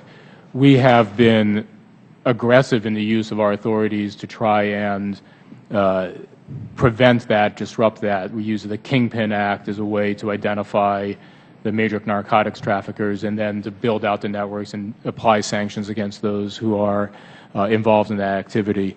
I can assure you that if we see in the ISIL situation something akin to what we've seen with the Taliban or with the FARC, we won't hesitate to use those same authorities in this instance. But again, with Kingpin, there's a big hole there for narco trafficking, and of course, it's been the subject of one of the hearings that we had previously, and some of us feel we really need to be blocking that up as much as we can. But so I'm not aware of the particular deficiency that you're identifying, but I'm happy to follow up on that issue. Okay. Thank you, Mr. Chairman. Chair now recognizes the gentleman from Texas, Mr. Green, the ranking member of our Oversight and Investigations Subcommittee. Thank you, Mr. Chairman, and I thank the witness for appearing today. My feelings are ambivalent on this topic of kidnapping for ransoms. It is my understanding that ISIL has received as much as $20 million. I also understand that this undercuts the goal of eliminating their access to funds if we don't take a strong position on these kidnappings. My feelings are ambivalent because I have a constituent who has a son who is being held captive. We're not sure who's holding her son captive. But I've visited with this mother and father, and I know that they want their son returned home safely. And while I understand that we can't pay ransoms, I have been with them, and while I don't feel their pain, I've seen the evidence of it. And you're in a tough position. But I want you to do all that you can, please. Please do all that you can to try to get these people who are being held hostage returned home safely. It's a balancing act. It is contrary to what our policy is, and I understand this, but we've got to do everything that we can to prevent these dastards, that's with a D, not a B, to prevent these dastards from performing the dastardly deeds that have been shown worldwide. If you could, please, sir, kindly give some indication as to the balancing act and what we're trying to do to make sure that this mother gets her son returned home safely. Congressman, I think you've put it beautifully, and I think it is a incredibly difficult issue. I share your feelings that you described. I can't imagine the pain that a family goes through in this situation. Our policy is one, as you know, that is intended to protect Americans by removing the incentive to take hostages in the first place and to not provide another source of funding to these horrific organizations that take hostages, commit other terrorist acts. We have seen evidence that it, in fact, does protect Americans as these terrorist organizations choose not to take Americans hostage because they know that they will not get paid ransom. It obviously does not work in every instance, as the situation you're citing identifies, reflects, but it protects our citizens over the long term and as a whole. In terms of getting our citizens back who are held hostage, I'm sure you're aware over the summer there was a rescue attempt made to try and free James Foley, who was being held hostage by ISIL. It unfortunately was not successful. But the fact that we will not pay ransoms or make other concessions to terrorists does not mean that we are leaving our citizens in the hands of these dastardly people. We try everything we possibly can ourselves and working with partners to free our hostages short of conceding to their demands for ransom payments or other concessions. It is, as you say, a emotionally fraught, difficult issue, but it's a policy that I think we need to employ ourselves, and frankly, we need to get our partners around the world to employ, because it's to the benefit of all of our citizens, ultimately. Thank you, Mr. Chairman. Time of the gentleman has expired. The Chair now recognizes the gentleman from Missouri, Mr. Lukemeyer, the Vice Chairman of our Housing and Insurance Subcommittee. Thank you, Mr. Chairman. Secretary Cohen, I want to frame my remarks or my questions this morning with regards to the United States banking system providing access and being complicit in terrorist financing and money laundering. And I'm kind of concerned about the things that have been going on recently with regards to activities by different banking regulators and DOJ and how they are carrying out their duties. And in fact, I think they're going a little too far with it. I certainly support they're going after the bad actors. But anyway, in remarks that you made earlier this week with regards to de-risking, while I think it's essential we have laws in place to combat terrorist financing, our regulators have no, I'm concerned that the broad de-risking we've seen in financial institutions is having a negative situation. I know that there was concern voiced also by the Comptroller of the Currency recently about this. And in your remarks, I've got a copy of your speech you had to the ABA Money Laundering Conference, Enforcement Conference earlier this week. You talk about that. And I'd just like for you to tell us how you believe banks and bank regulators should judge risk, and should it not be done, and how it should not be done on a case-by-case basis. Well, Congressman, the foundation of our anti-money laundering regulatory regime is a risk-based approach, where we ask our financial institutions to assess the risks of the customers that they have on board or they're thinking of taking on board on a case-by-case basis, and make a judgment whether the risk profile of that particular customer is one that the institution feels that it's in a position to manage. And the concern that I was addressing in the speech earlier this week was that some institutions were acting in sort of a wholesale manner to just cut off entire categories of customers, entire jurisdictions from correspondent account relationships without an assessment of the actual risk posed by that particular customer. And what I was advocating was that institutions and those of us in government who are responsible for overseeing the institutions adhere to the risk-based approach and to a case-by-case analysis in approaching that. Thank you for that. You're an expert on terrorist financing, and I'm just kind of curious, can you tell us what types of activities lead to ISIS financing? You know, some of these regulators are going after folks with firearm sales, fireworks sales, petty lenders, tobacco sales. Are these folks that engage in terrorist financing activities? Have you run into any, let me rephrase it, have you had any actions against any of these folks for terrorist financing activities? I'm not aware of any actions against any of the entities you just described for terrorist Any of those financing. industries, yeah. Okay. Certainly with respect to ISIL. Right. Very good.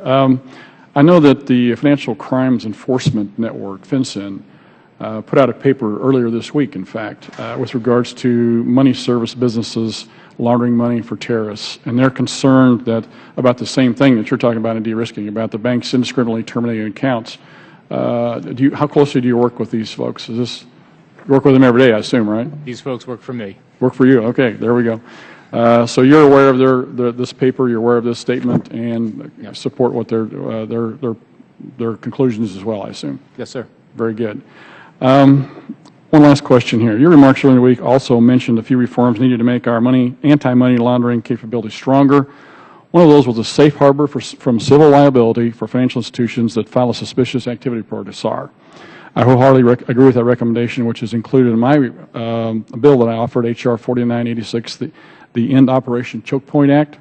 Can you tell the committee why you believe that this safe harbor is important and how this will help financial institutions in the fight against terrorist financing? Yeah, the issue there is that there's a difference of interpretation in some court decisions about whether, when an institution files a suspicious activity report, whether they could be brought into court subject to civil liability if they're not able to prove a good faith basis for filing the report. These reports, which are confidential, based on suspicion of potential illegal activity, that are filed with FinCEN used by law enforcement to pursue cases, not as the end point, but as an opening point into cases, are incredibly valuable. And what we are looking to do is to ensure that institutions can comply with their obligation to file these reports without fear of civil liability. Thank you. Thank you, Mr. Chairman. Time of the gentleman has expired. As a reminder to all members, we are going to excuse our administration witness fairly close to 1 o'clock and impanel the second panel, which means that the chair plans to call upon noon. Don't want our witness to panic. I will call upon Mr. Ellison, Mr. Pittenger, Mr. Perlmutter, and then we will release our first witness and we will welcome our second panel. So at this time, the gentleman from Minnesota, Mr. Ellison, is recognized. Mr. Cohen, thanks for your service to our country and your hard work to help combat terrorist financing. Earlier you mentioned the Money Remittance Improvement Act, which is a bipartisan piece of legislation that was passed through Congress earlier this year. Now we're in the phase where we want to see it implemented. I wonder if you might elaborate on how you see the bill being adopted, absorbed into the financial community so that we can stop bad people from getting money and allow the decent people to remit money. Congressman, I think this is an important piece of legislation. I commend you for pushing it through the House and getting this. I had help even from the other side of the table. Exactly. Yeah. The way that it will be used and be effective is it allows the federal regulators to rely on state examinations for purposes of overseeing compliance with the anti-money laundering regulations. That will expand our ability to get insight into the quality of the anti-money laundering efforts out in across the country, particularly in the money services industry, and that will, I think, enhance the confidence that financial institutions have in taking on money service businesses as customers. So to get back to the de-risking question, what we are hoping to foster is an environment where institutions do in fact continue really to engage in a case-by-case analysis of risk, and the better the information, the better the foundation for that risk assessment, I think the better off we all are. Thank you. And I want to just say I would like to work with you to help more financial institutions understand what's available under the Act. Let me ask you another question, and then I'll pass it so we can have as many people as possible ask you a few questions. Do you feel like our international partners, we have enough cooperation with people in the Middle East, European world? You think we have enough international cooperation to identify and freeze off some of the sources of terrorist financing in this in dealing with ISIL? I mean, that's a big question. I think the answer is we have cooperation. It varies, as you might expect, from country to country. We have some partners that are 100% committed and effective, other partners where I think there's work to be done. one of the things that we do at the Treasury Department is travel around the world to try and enhance the effectiveness of partners in cutting off terrorist financing. It's a big part of my job, big part of the job of the folks who I work with. We have made enormous progress over the last decade or so in improving international efforts to combat terrorist financing, but this is a task that is never going to be complete, and there's still obviously some work to be done. Thank you again, and I'll yield back. Gentleman is yielded back. The chair now recognizes the gentleman from North Carolina, Mr. Pittenger. Thank you, Mr. Chairman. Secretary Cohen, following up on Congressman Pierce's questions, during Operation Desert Storm, we had an average of 1,100 strikes a day. 12 years later, against Saddam Hussein, Iraqi freedom, we had 800 strikes a day. In the last 2 months, against ISIS, we've had a total of 412 strikes, 7 average a day. Is this limited amount of airstrikes as a result of not having the intel on the ground as a result of precipitously pulling out our forces several months ago, or is it a lack of the will by the administration to take out particularly these transfer of oil out of country? Congressman, I'm not sure it's either of those, but I'm really not in a position to comment on the military campaign. Secretary Cohen, are you in dialogue with DOD? Are you in conversation? Are you in meetings with them regarding our approach and how we would seek to dismantle, disrupt, and destroy these transports of oil out of country? Given that that is the most significant manner of which that ISIS has obtained their $1 to $2 million of revenue a day. Absolutely, and the conversations that I'm involved in, as you might expect, are conversations about policy and broad approach. I don't sit at CENTCOM. I'm not doing targeting on the day in, day out basis, but in terms of the overall policy direction and the contribution that I cited that the Defense Department can make to efforts to undermine ISIL's financial strength, that is something that, as part of the overall integrated strategy that General Allen is leading, is part of the conversation. Do you believe it, number one, is it in our best interest and also the best strategy if we would seek to destroy all of the transports out of country? All of the illicit oil transport? Illicit transport of oil out of country.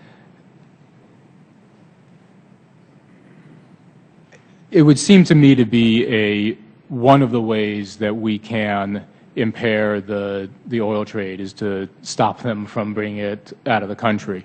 What I am not in a position to comment on is the practicality of doing that. It's just not my area of expertise. I appreciate that.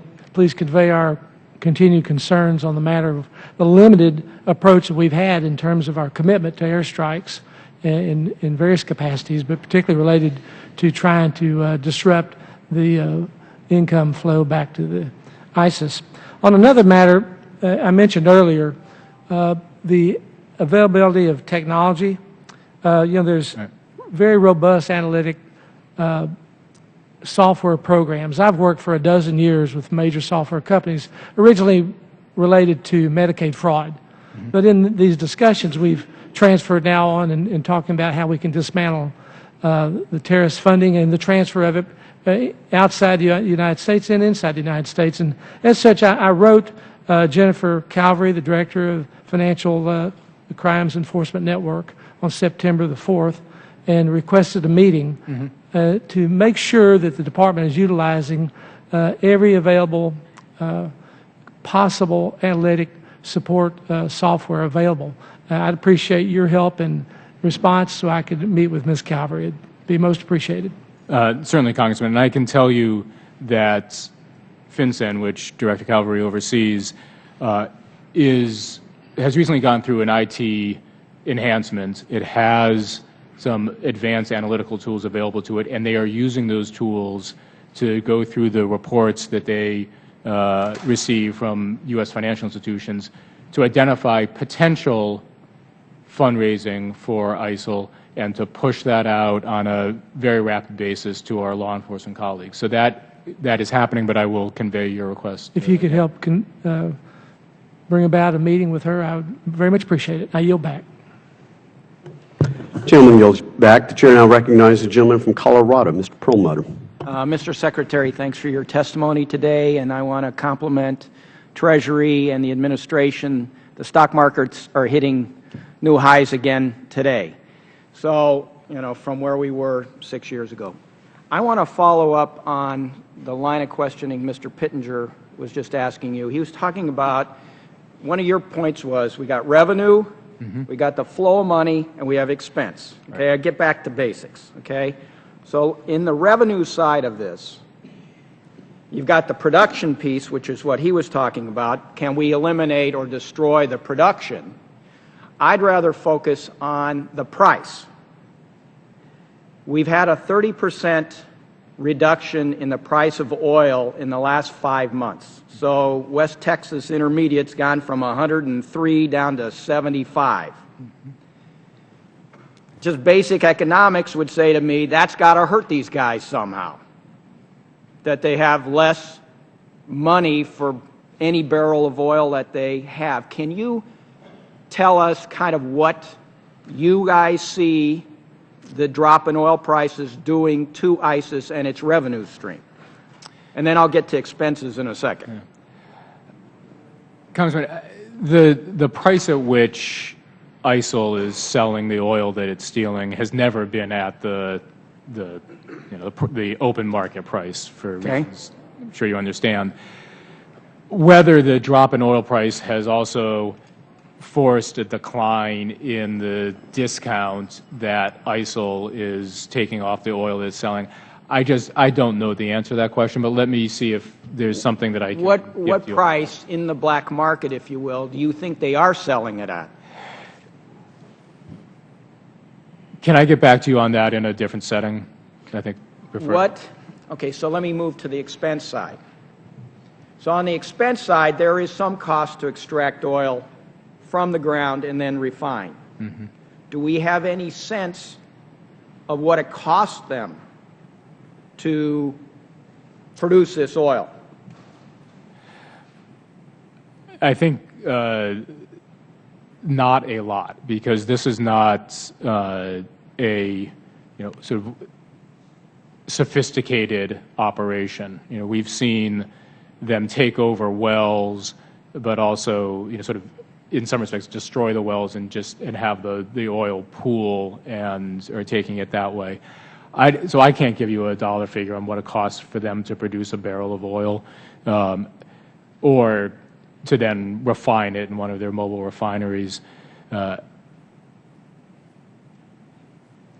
There's obviously some expense involved there, but I don't. Yeah, I'm not trying to stump you on this. Yeah. This Well, you sort did. of basic stuff that I'm trying to understand. Everybody else has kind of gone into monologues about what's going on in the Middle East. So, I mean, just basic price, production, expense of producing this. Let me change it just a little bit. So on the revenue side, we've got oil, and there's some revenue stream that's coming from oil, and I'd like a little more specificity from you on how the price of oil affects that.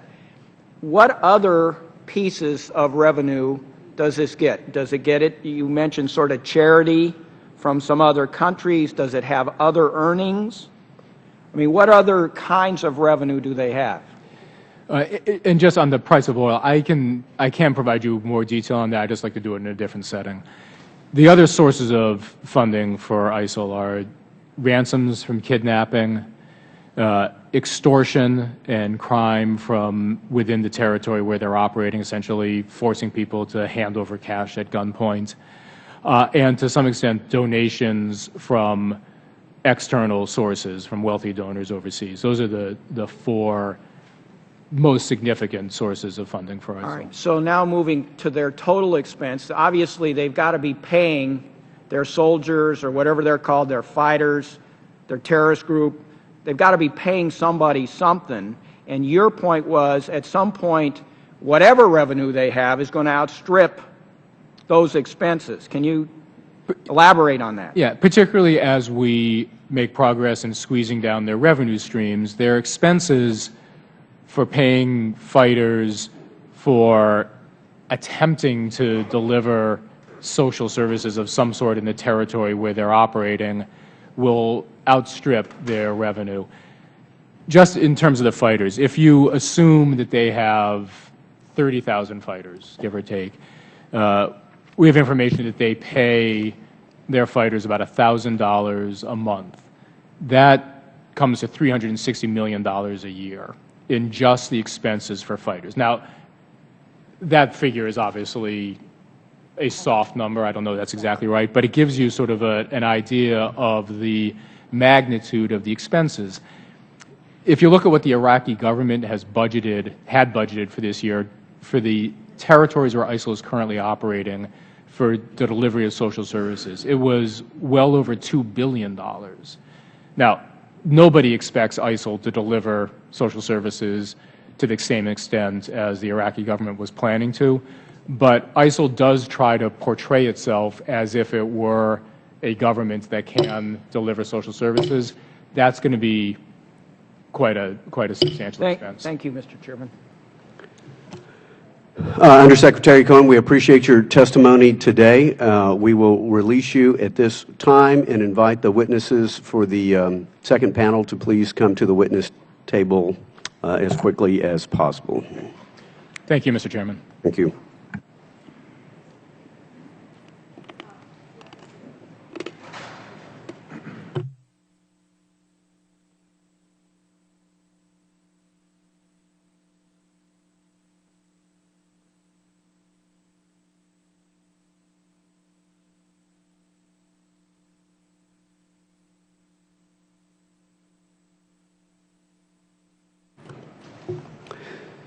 We will now turn to our second panel of witnesses. I will introduce briefly. We first welcome the Honorable Jimmy Gurulé, a law professor at Notre Dame Law School. Professor Gurulé has notable experience in the field of terrorism and finance, drawing on his tenures at both Treasury and the Department of Justice. Next, we will welcome Dr. Matthew Levitt, the Director of the Stein Program on Counterterrorism and Intelligence at the Washington Institution for Near East Policy. Dr. Levitt previously served as Deputy Assistant Secretary for Intelligence and Analysis at Treasury. Last but not least, Dr. Patrick Johnson is an Associate Political Scientist at the RAND Corporation, where he specializes in counterinsurgency and counterterrorism, especially in Afghanistan and the Philippines. Without objection, your full written statements will be made a part of the record after your oral remarks. I'm not sure who has testified before Congress before, but like the traffic light system, we have the green, yellow, red lighting system. The yellow will go off when you have 1 minute to go. I ask that you each observe the 5-minute time allocation.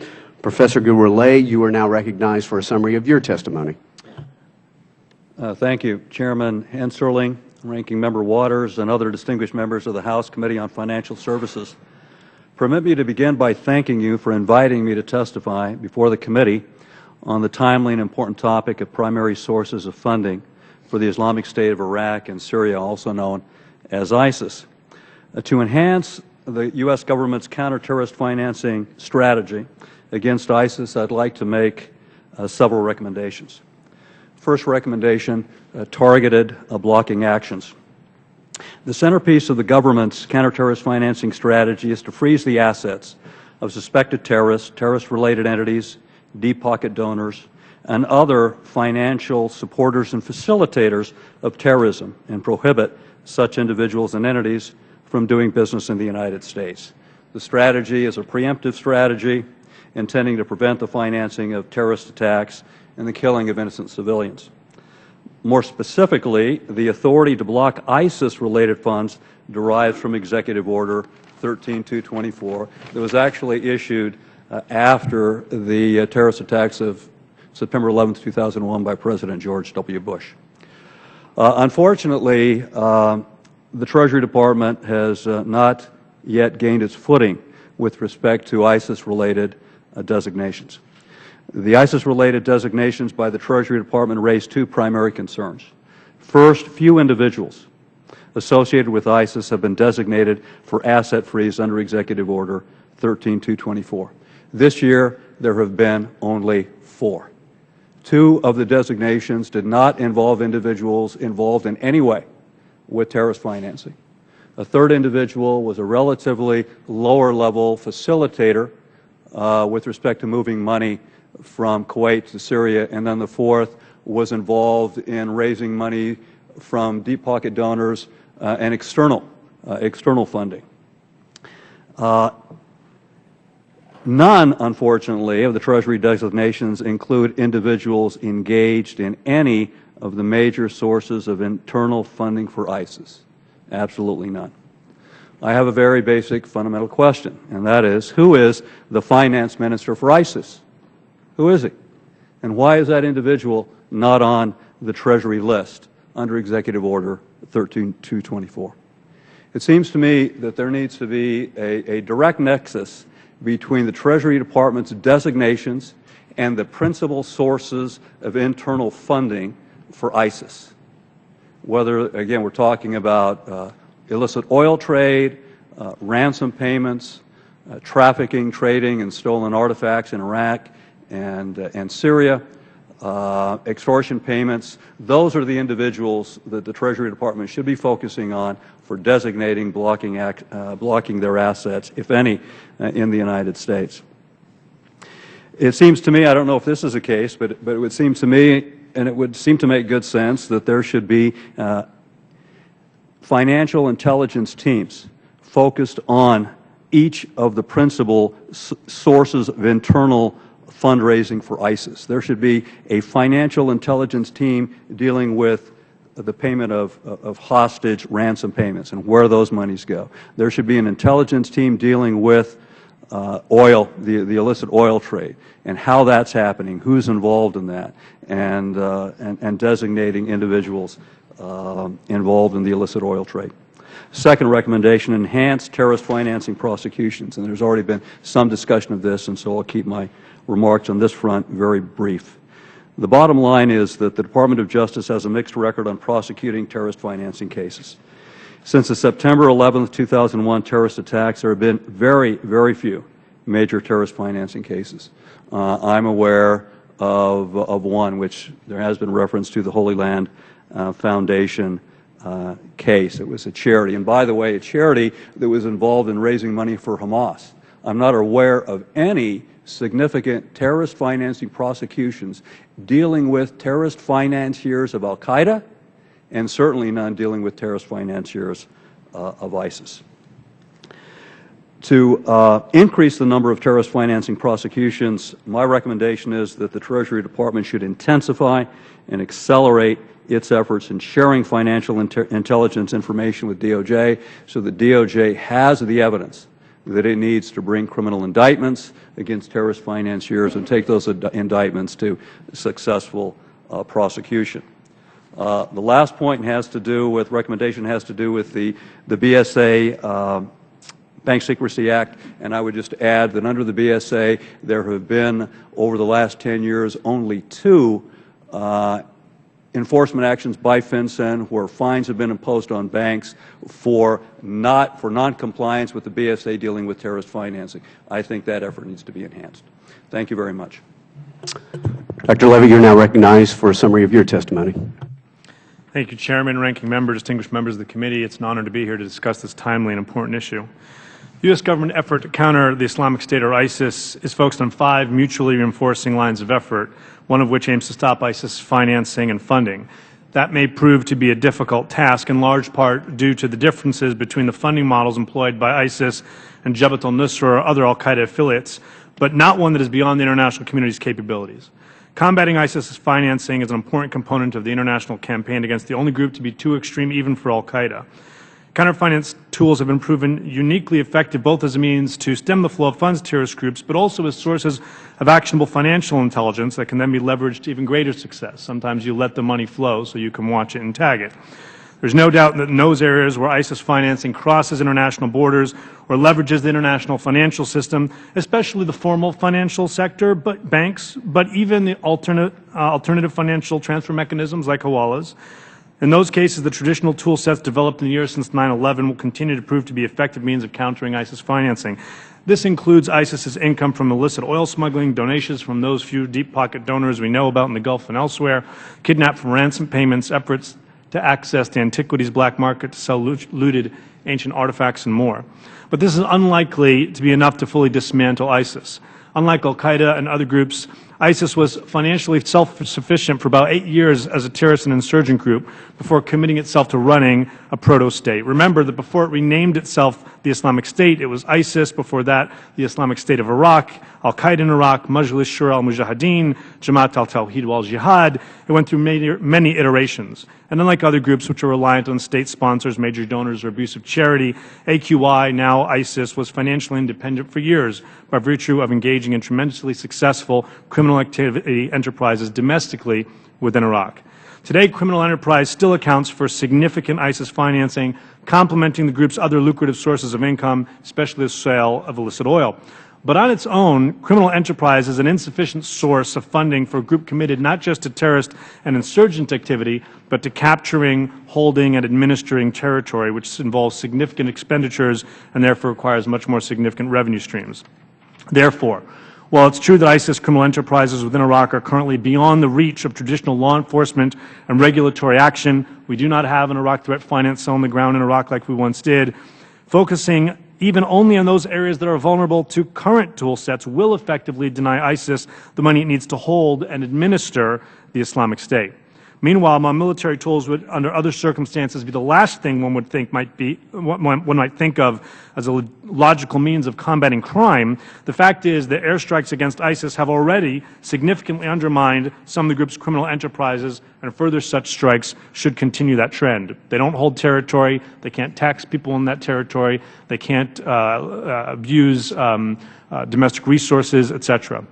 And while the prospects of real political reform in Iraq are bleak today, should the Iraqi government at some point reprioritize governance and the rule of law over sectarianism and corruption, then perhaps local Iraqi law enforcement could, at some future point, investigate and prosecute ISIS criminal enterprises in their country as the domestic criminal activities they are. Treasury's ISIS strategy focuses on imposing financial sanctions on anyone who trades in ISIS's stolen oil, inducing our foreign partners to put an end to kidnap for ransom payments, targeting external donor networks for sanctions, restricting ISIS's access to the international financial system, and employing targeted sanctions against ISIS's leadership and facilitators. I think those should be done in those places where it will make most of a difference, not where we'll feel good about ourselves in the morning. If, in fact, most of those things are happening domestically in Iraq, targeting them with Treasury designations actually doesn't do a thing. It's a wise strategy using these Treasury tools that we currently have, but I encourage people to look beyond these tools, as I'm sure Treasury already is, to envision the kind of tools Treasury and its partners might need to adapt and deal with an evolving illicit financial threat. I submit there is no agency that does this better, thinking outside the box to develop the strategies needed to deal with tomorrow's threats. Treasury's Terrorism and Financial Intelligence Branch did that after 9/11 to deal with the threat of al-Qaeda. It did it in an even more substantial way in 2005, 2006, when it developed tools and strategies to contend with Iran's illicit financial conduct, support for terrorism, and nuclear proliferation. It came up with the Iraq Threat Finance Cell in Iraq, etc. And I expect that we will see similarly creative tools coming up soon. So a few policy prescriptions. First, I'll say this. There is no silver bullet to dismantle ISIS financing, let alone to ultimately defeat the organization. ISIS presents a unique set of circumstances, and Treasury should continue to do what it does best, assess the situation, develop new tools to deal with an evolving threat. But there is circumstantial evidence that Treasury's full-court press is already working far away from Iraq's borders. Consider the case of a jihadist on trial in Germany for joining a group in Syria, allied to the Islamic State, who has struggled to send funds to the Middle East, largely because of measures Treasury and others have put in place. The court proceedings in Germany and local media reports describe a picture of jihadists forced to send a member to Europe for supplies because it had become too hard for them to transfer money without being traced. That's not all. The extremists use the wire transfer service of Western Union to send money around the world, but have become so nervous of transactions being monitored, they're afraid to pick up the money. So just a couple of if you could summarize quickly, please. Absolutely. We have to use the military to disrupt the oil, no question, and also to move ISIS back from controlled territory so it cannot engage in criminal activities in those areas. Even though today major donors are not a big part of ISIS financing, as soon as we have more success in cracking down on its existing streams, that will increase. And so as I get into my written statement, we need to focus on Qatar in particular, but also Kuwait. The fact that they have passed a new law does not on itself mean anything. They need to enforce the law. We need to isolate ISIS from the international financial system, to be sure, but in the long run, at the end of the day, the only way to stop criminal enterprise within Iraq is for law enforcement within Iraq to be able to do the job. Thank you very much. Dr. Johnson, you are now recognized for a summary of your testimony. Mr. Chairman, Ranking Member, and distinguished committee members, thank you for allowing me to testify. Today I'll discuss how ISIL accumulated the wealth that made it the richest terrorist group in the world, how ISIL's money amplifies the threat that it poses, and challenges... I'm sorry, Doctor, could you bring the microphone a little closer to your mouth? They're having a little trouble hearing you. And thank you. Better? And challenges and opportunities for degrading its finances.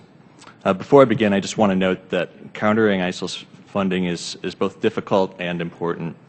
The methods ISIL uses to raise and move money make it a hard target for traditional counterterrorist finance instruments. Nonetheless, money is a critical component of all of ISIL's activities, and failing to degrade ISIL financially would increase the threat that it poses both in the region and to Europe as well as the U.S. homeland. So in my testimony, I want to make three main points. My written testimony contains fuller discussion of each. My first point is that ISIL raises almost all of its money within the territory that it controls. This has been discussed already by other members, so I'll be brief. But the funding scheme differs from a lot of the terrorist organizations that some of these tools and instruments that Treasury uses now were developed for, and this is challenging given the way that ISIL makes its money internally, which I'll discuss in turn. But I've had a chance to look behind the curtain to a degree through some historical documents that were captured during the second Iraq War between 2005 and 2010 that were captured from the Islamic State of Iraq before it became the Islamic State of Iraq and the Levant. And these documents show with meticulous detail how the group raised money during this period and how the group spent money, and they were fairly comprehensive over certain time periods in 2005 and 2006 and 2009 and 2010. And what these documents show, I think really importantly, are two different things, and one is that this group has been making its money, at least in Mosul, in basically the same ways for at least the last 6 years and probably longer. So this is nothing new, despite the change in the group's name and it creeping up on the United States and the world after the U.S. withdrawal. But the group has been there and using a lot of the same kinds of methods that it's using now. Now, the main difference in really what's going on in Mosul and with ISIL is the scale at which it raises funds. And so what we're able to see through looking at the group's captured financial ledgers is that in Mosul in 2008 and 2009, the group known then as the Islamic State of Iraq was making about $1 million total per month on average. And now, as we know, just from oil revenues alone, revenues have been estimated between $1 and $3 million per day.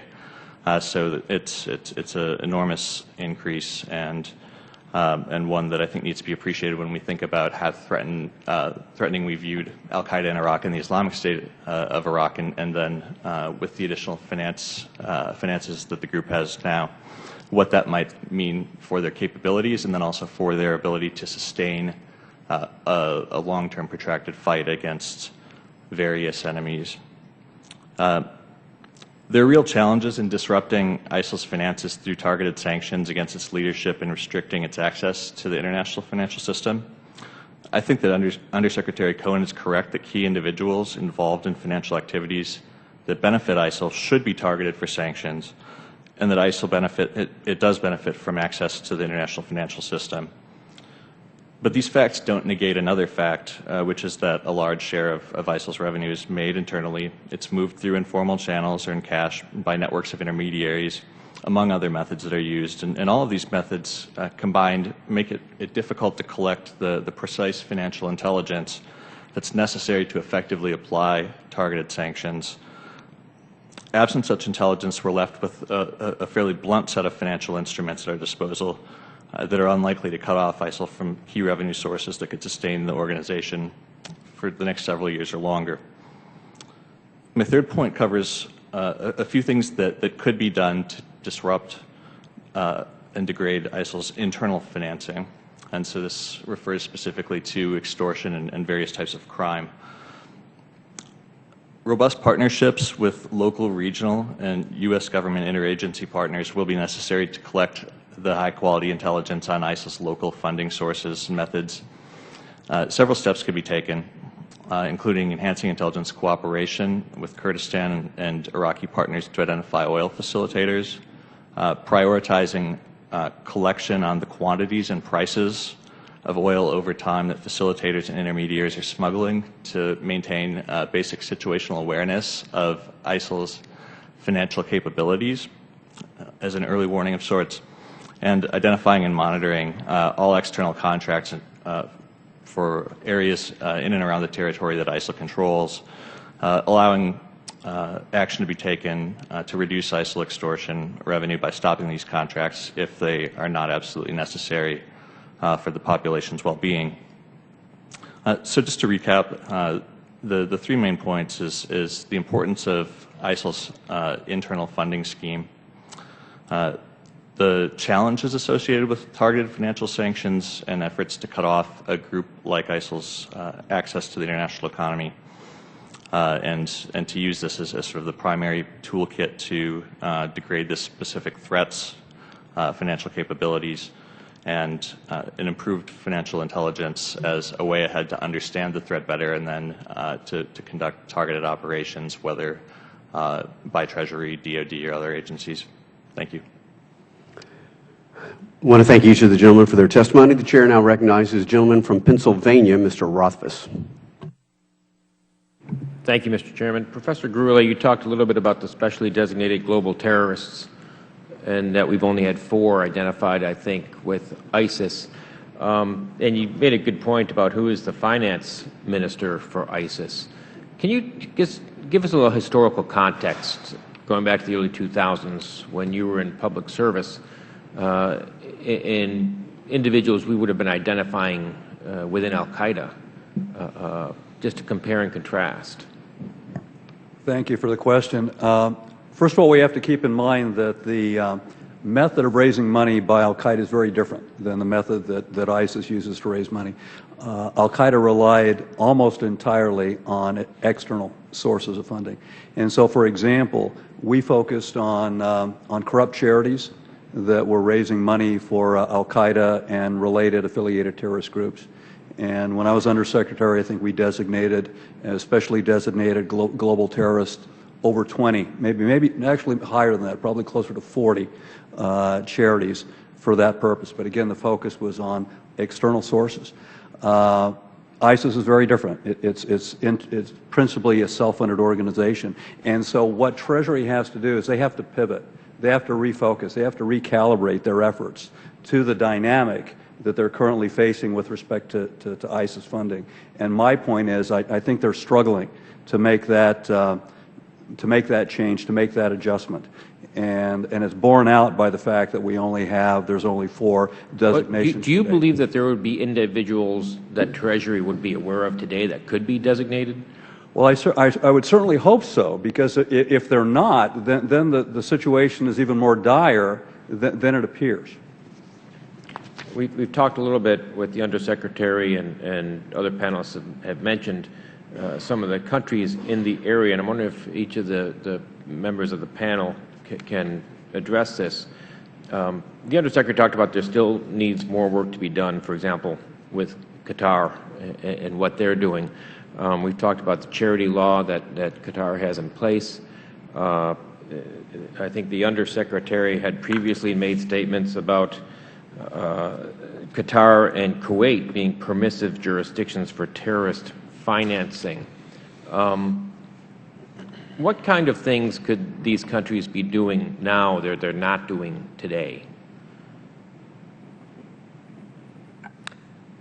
A lot. Mostly, these are countries that have passed fantastic laws in the books when you look at them black on white on paper. I've sat, and I've gone to the Middle East many times, sat with some of these individuals. They've given me enough copies, hard copies, soft copies, I could wallpaper my house with them. But when you get them privately and you ask them, this is a great law, 3.1, have you ever implemented it? No. Ever used this? No. There's very few cases, especially in Kuwait and Qatar, of any type of implementation. Even the case that the Undersecretary was able to point to earlier, a case where Qatar did deport someone, they didn't prosecute the individual, they didn't hold the individual accountable. The individual was deported and is now presumably continuing that activity from someplace else. I get into Qatar into great detail in my written report with the concerns that the Financial Action Task Force, the International Monetary Fund, and others, including people who have gone to Qatar and investigated like myself, have with their ability to implement. Similar concerns about Kuwait. If I could just add on the question of the SDGTs, what we should not be asking Treasury is to designate as many people as possible. What we want Treasury to do is to designate as many people as possible who designating them would have an impact. There's an innumerable number of people around the world related to ISIS and other groups that you could, under hit the threshold, legal threshold, and you could designate them. But they don't have assets here. They don't have assets around the world. In this case, they're doing things domestically in Iraq. It would not make a difference just to add them to the list. What we want to do ultimately is to make a difference. So what we need to be doing in particular is not just focusing on the guy who today has the title of finance minister and is in Iraq doing things only within Iraq, but those middlemen who are facilitating oil payments or anything that crosses borders. That's where these designations have teeth. Well, are there leverage points that Treasury or anywhere in the administration that we could use to encourage, whether it's Kuwait, Qatar, or Turkey, or other countries in the region, to follow through? No, I think there are. One of the concerns that I have is whether or not these vast sums of money that are being generated internally by ISIS are entering banks in Qatar. And we should be scrutinizing, working very closely to ensure that those banks are applying the relevant anti-money laundering, terrorist financing regulations that they should. And if not, perhaps their banking licenses, if they have U.S. branches in the United States, perhaps those banking licenses should be revoked or other restrictions should be imposed on their ability to do business in the United States. Time of the gentleman has expired. The Chair now recognizes the gentleman from Massachusetts, Mr. Lynch. Thank you, Mr. Chairman. I want to thank the panel. Thank you very much. You've all helped us enormously today. Dr. Johnson, I had a chance to read some of your earlier stuff back in August, and then your testimony today. You indicate today that you believe there might be a surplus, that ISIS might have a surplus of about $2 billion. How do you think they're holding that? From a custodial sense, how do you think they hold that reserve of about $2 billion? So this is purely speculation, but I think the easiest way to hold it would be in the banks that it overran when it overran Mosul, and to be able to store the money securely in a facility that is intended to store money of a high quantity, I think is a reasonable guess. But there could be wide distribution of it. It could be in other countries, and so I suspect it's some of each of those. Yeah, the one vulnerability they have now that they, traditionally terrorist organizations have not had is that they have to defend their turf. And I know that your report,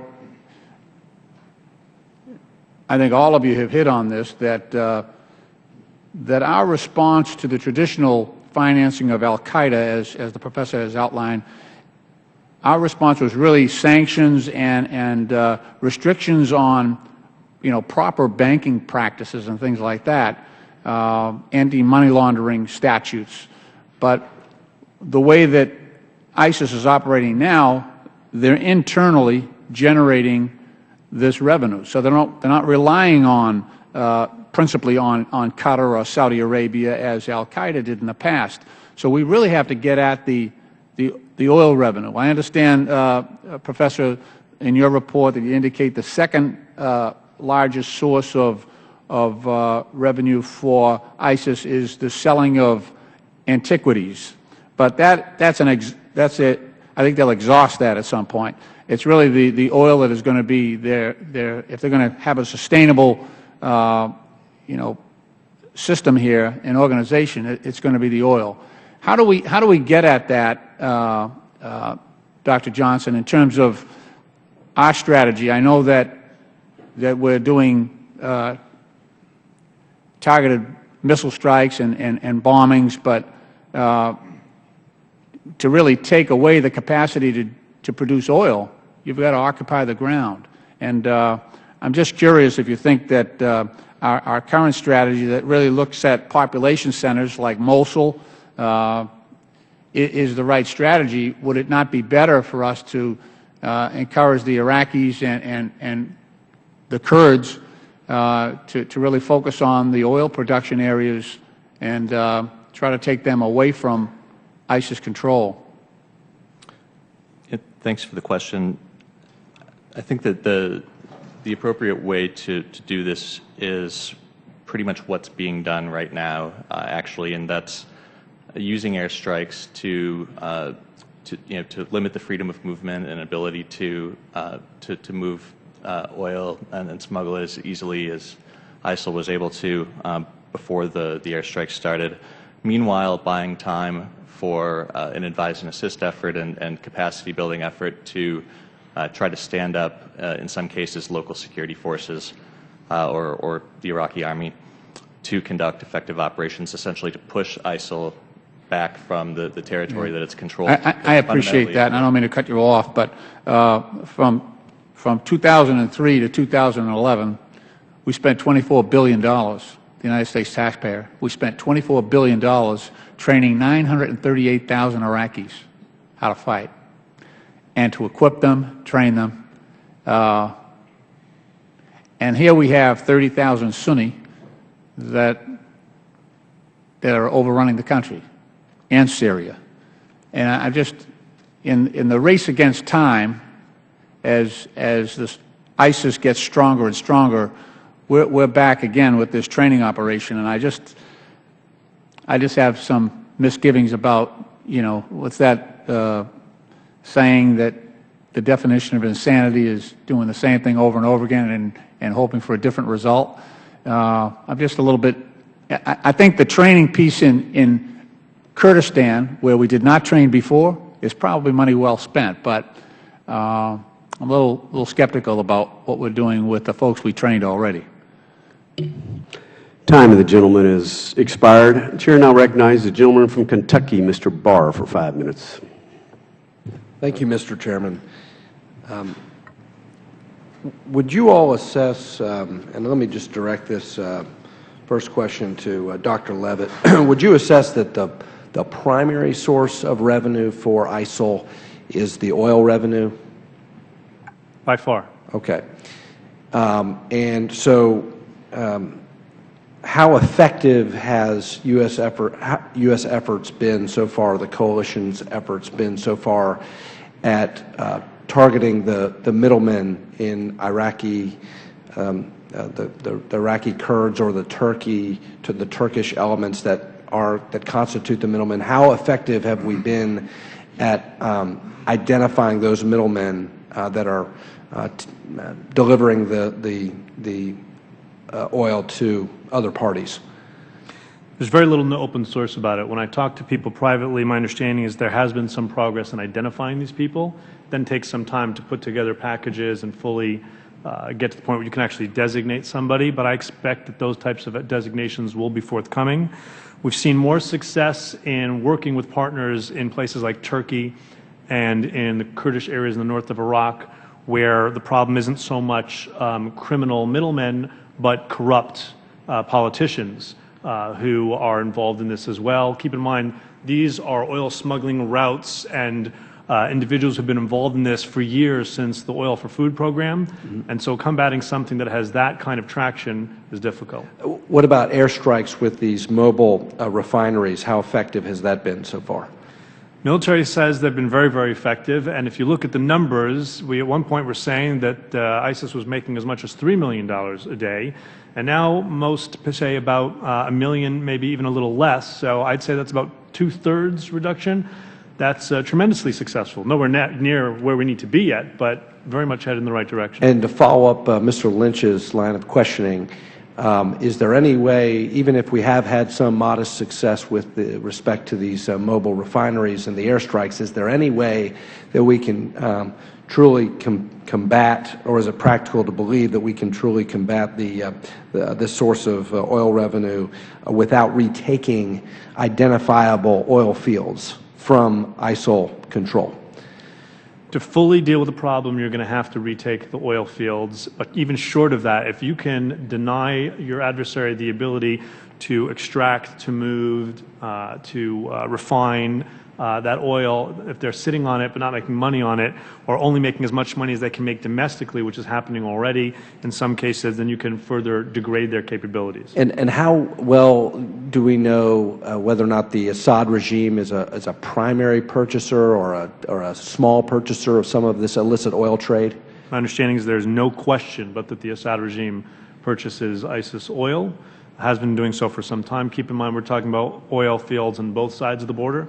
In fact, one of the points I didn't get to in my oral remarks is the need to make sure that we're doing things, including doing things combating their financing, not only in Iraq but also within Syria. But the extent of that, which I'm sure fluctuates, I don't know exactly. What about Turkish cooperation with respect to the oil trade? My understanding is that Turkish cooperation has increased significantly. It's going to be difficult, though. As I said, this is something that's been going on for years and years and years. The price of oil in southern Turkey is very expensive per liter, more expensive than if you've ever rented a car in Europe. That says something. And so there's a built-in supply and demand. Even at the sharp discounts that people are selling the oil at in southern Turkey, you can still make a profit because the market will bear it, because market oil is so high. A quick final, shifting gears to the issue of kidnapping for ransom. And Undersecretary Cohen's testimony was that it's been U.S. policy for many years to refuse the payment of ransoms or make other concessions to hostage takers. Can any of you assess how the release of the 5 Taliban war criminals from Guantanamo in exchange for Sergeant Bergdahl impacted the U.S. position with respect to sending that signal to partner nations? Response is it wasn't helpful. I think it's inconsistent. I think it's sending a mixed message to our European allies who were being critical of the French and Spain for making ransom payments for the release of ISIS hostages. I think it again was counterproductive, and it undermines our effort. At the end of the day, this is a significant, may not be the most significant source of ISIS funding, but if ISIS is making $20 million a year, or up to this point, this year, $20 million, that's significant. And we need to undercut that ability, and when we're engaging in this type of conduct, I think it's counterproductive. Thank you. Yield back. Time of the gentleman has expired. Chair now recognizes the gentleman from Wisconsin, Mr. Duffy, for 5 minutes. Thank you, Mr. Chairman.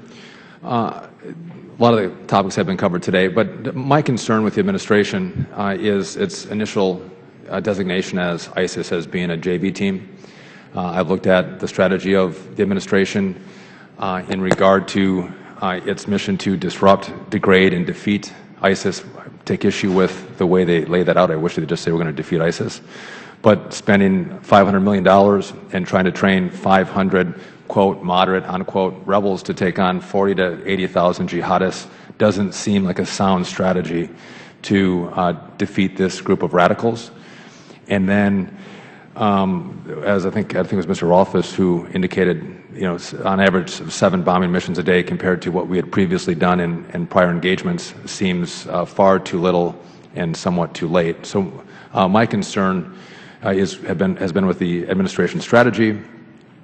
And I'm concerned that the lackluster approach that I've just referenced is also taking place on the finance side. Does the panel think that Treasury has been adequately engaged on the terror finance side of disrupting the money that flows to ISIS? Mr. Goulet. As I stated in my opening statement, I think they're struggling. I think certainly they have good intentions and they want to. Treasury is struggling. But I think they're struggling with gaining their traction, gaining their footing. And that's reflected in the low number of designations. Right. ISIS isn't struggling. Treasury is struggling. Is that Treasury? Yeah. Yeah. And maybe to the panel, I think Mr. Pierce asked this question, but I'm maybe a little bit confused. Moving oil is not like moving nuggets of gold or diamonds, right? There's a large quantity of oil that has to be moved from the oil fields and or the refineries. Is that correct?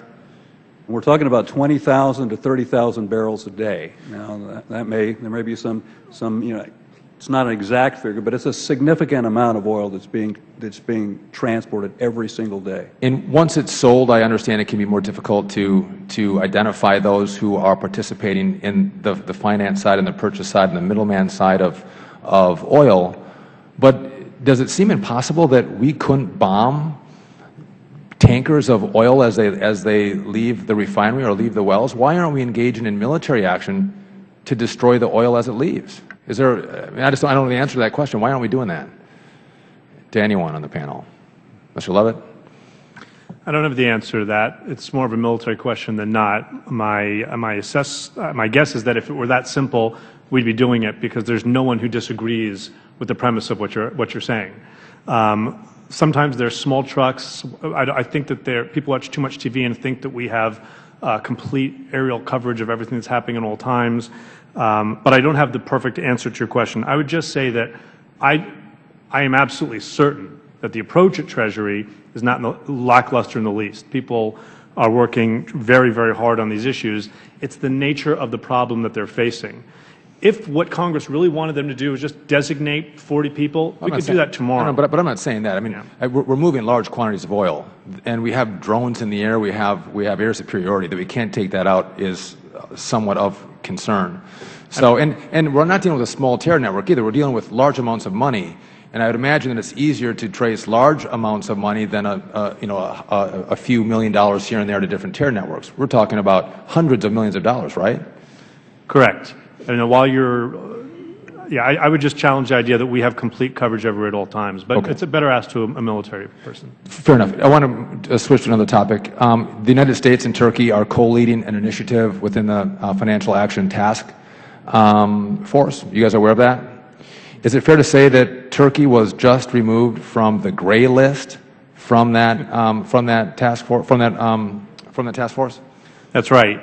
And that was a lot of Treasury and other work to get them listed and then to get them to the point where they can be delisted. At the end of the day, though, we don't have a choice as to who sits in the borders of Syria and Iraq. And so if you can get Turkey not only to get off that list, but now to be helpful on this, which, by the way, isn't a favor to us. This is on their border, not ours, then that's a good thing. But you're absolutely right to expect that we need to sit on them very, very carefully. And so looking at Turkey, Kuwait, Iraq, Qatar, are we applying adequate pressure to those countries to get them to engage with us on the finance side of ISIS? I think that there's always more that can be done. And one of the points that I made in my written testimony is I think that there's been ineffective or inadequate use of the BSA enforcement actions. Under the BSA, FinCEN can impose significant civil fines on banks that are not complying with the counterterrorist financing regulations. And with respect to counterterrorist financing, I think Treasury, FinCEN's done a pretty good job on the anti-money laundering side. But with respect to designating, or I should say fining banks that are not in compliance with the terrorist financing regulations, I've only identified 2 banks in the last 10 years. And those include the Arab Bank and the Doha Bank from Qatar. So I think we can be doing, Treasury can be doing a much better job in that area.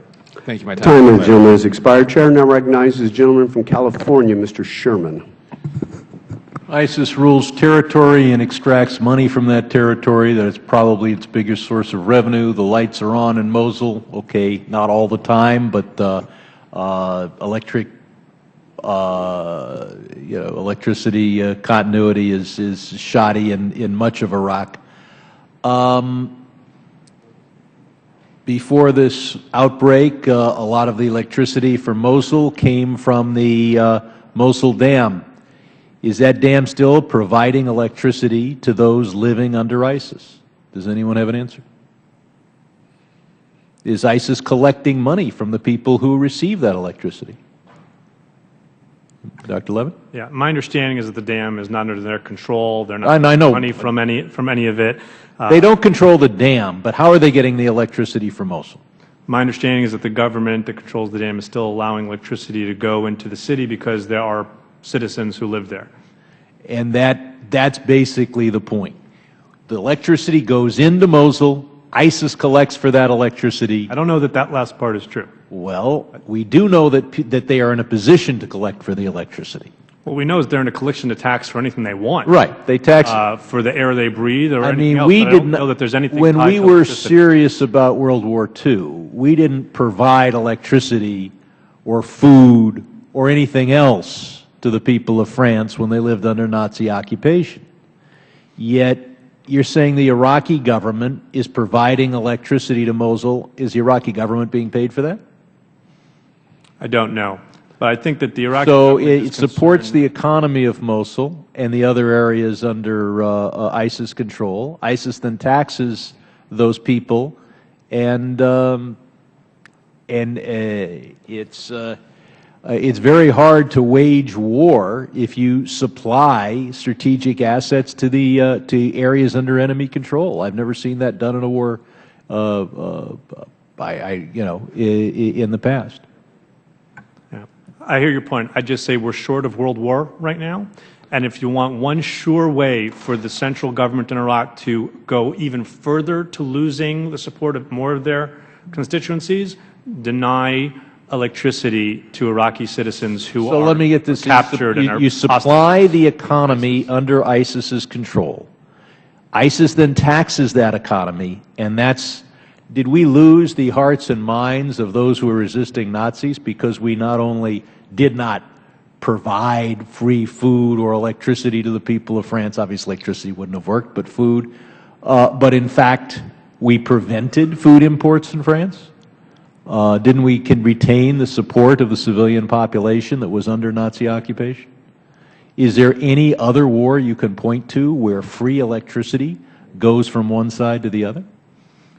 Again, unless you have information, I don't know that it's free electricity. I don't know if they're taxing electricity. But this is a deeply sectarian war more than anything else. And so the further you make divisions between the sectarian communities in Iraq, the worse it's going to be. So you think you're for a policy of supporting the strategic elements of the economy under ISIS control? That's certainly. I think you know that's not what I said. And what? I think you know that's not what I said. You can clarify for the record in writing what your position is.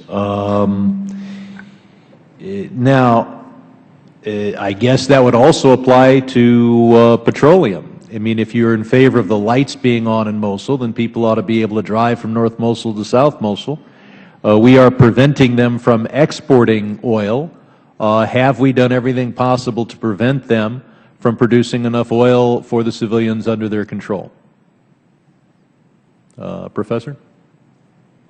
Again, I think this is, as we've already discussed, a very important source of income for. I'm not talking about exporting the oil. I'm talking about providing for the millions of civilians under their control. I don't think it has been a priority. I don't think it has been a focus. So turning off, yeah, we did not hesitate to bomb oil fields during World War II. We did not think that making sure that the people of France could drive around Paris was essential to retaining the support of those civilians. The idea that there would be people driving civilian cars in Mosul, but that somehow the tanks now captured by ISIS would not have patrol, obviously a lot of this hearing is focused on the oil exported by ISIS. But ISIS has no shortage of oil for its own military operations and even for the civilians under its control. I yield back. Gentleman yields back. The chair wishes to announce that we will clear the remaining 3 members who are in the hearing room, and then we will adjourn the hearing. Chair recognizes a gentleman from Virginia, Mr. Hurt, Vice Chairman of the Capital Markets Subcommittee. Thank you, Mr. Chairman, and I want to thank the witnesses for providing testimony today. I represent Virginia's 5th District, and I can tell you that most of the people that I represent have concerns about the way this administration has approached this crisis in Syria, in Iraq, and I think that there is a lot of concern that the administration was either didn't know or ignored critical information that could have prevented us from being in the situation that we find ourselves. With that said, I was interested in the testimony of each of you as it relates to the hard work that goes into identifying those who should be subject to the sanctions that are allowed by U.S. law and law of other countries. And it strikes me that that information has to be gathered really on the ground and is has to come to Treasury through again Department of Defense and intelligence agencies who are in the business. So I guess my question is after listening to Undersecretary Cohen for 2 hours, I came away with a little concern that maybe he is not, and Treasury is not at the table as much as he indicated that it was. And I wanted to start with you, Dr. Johnson, and then maybe get comments from the other 2 witnesses. But my question is this, is, Secretary Cohen indicated that he was, I think in his words, at the table. There were a lot of questions he couldn't answer, and perhaps that's the nature of an open meeting like this in an unclassified setting. But I do wonder whether or not he is getting the cooperation and the precise information about these targets from intelligence agencies and from the Defense Department, and is he getting or is Treasury getting what it needs to be able to make these decisions and impose these sanctions? And then secondly, if not, what can be done to make sure that Treasury is at the table? Because I think we all agree, those of us sitting here today, that stopping the financing is extremely important. So, Dr. Johnson, if I could start with you. So, on the first part of the question, I think it's hard to say the extent to which he's at the table for any given decision, but my sense is that the Treasury has done extremely well in working with interagency partners to include the Department of Defense and various parts of the intelligence community to get the capabilities that it needs to make the impact that's desired for a policy outcome. Why do you say that, though? Can you explain that?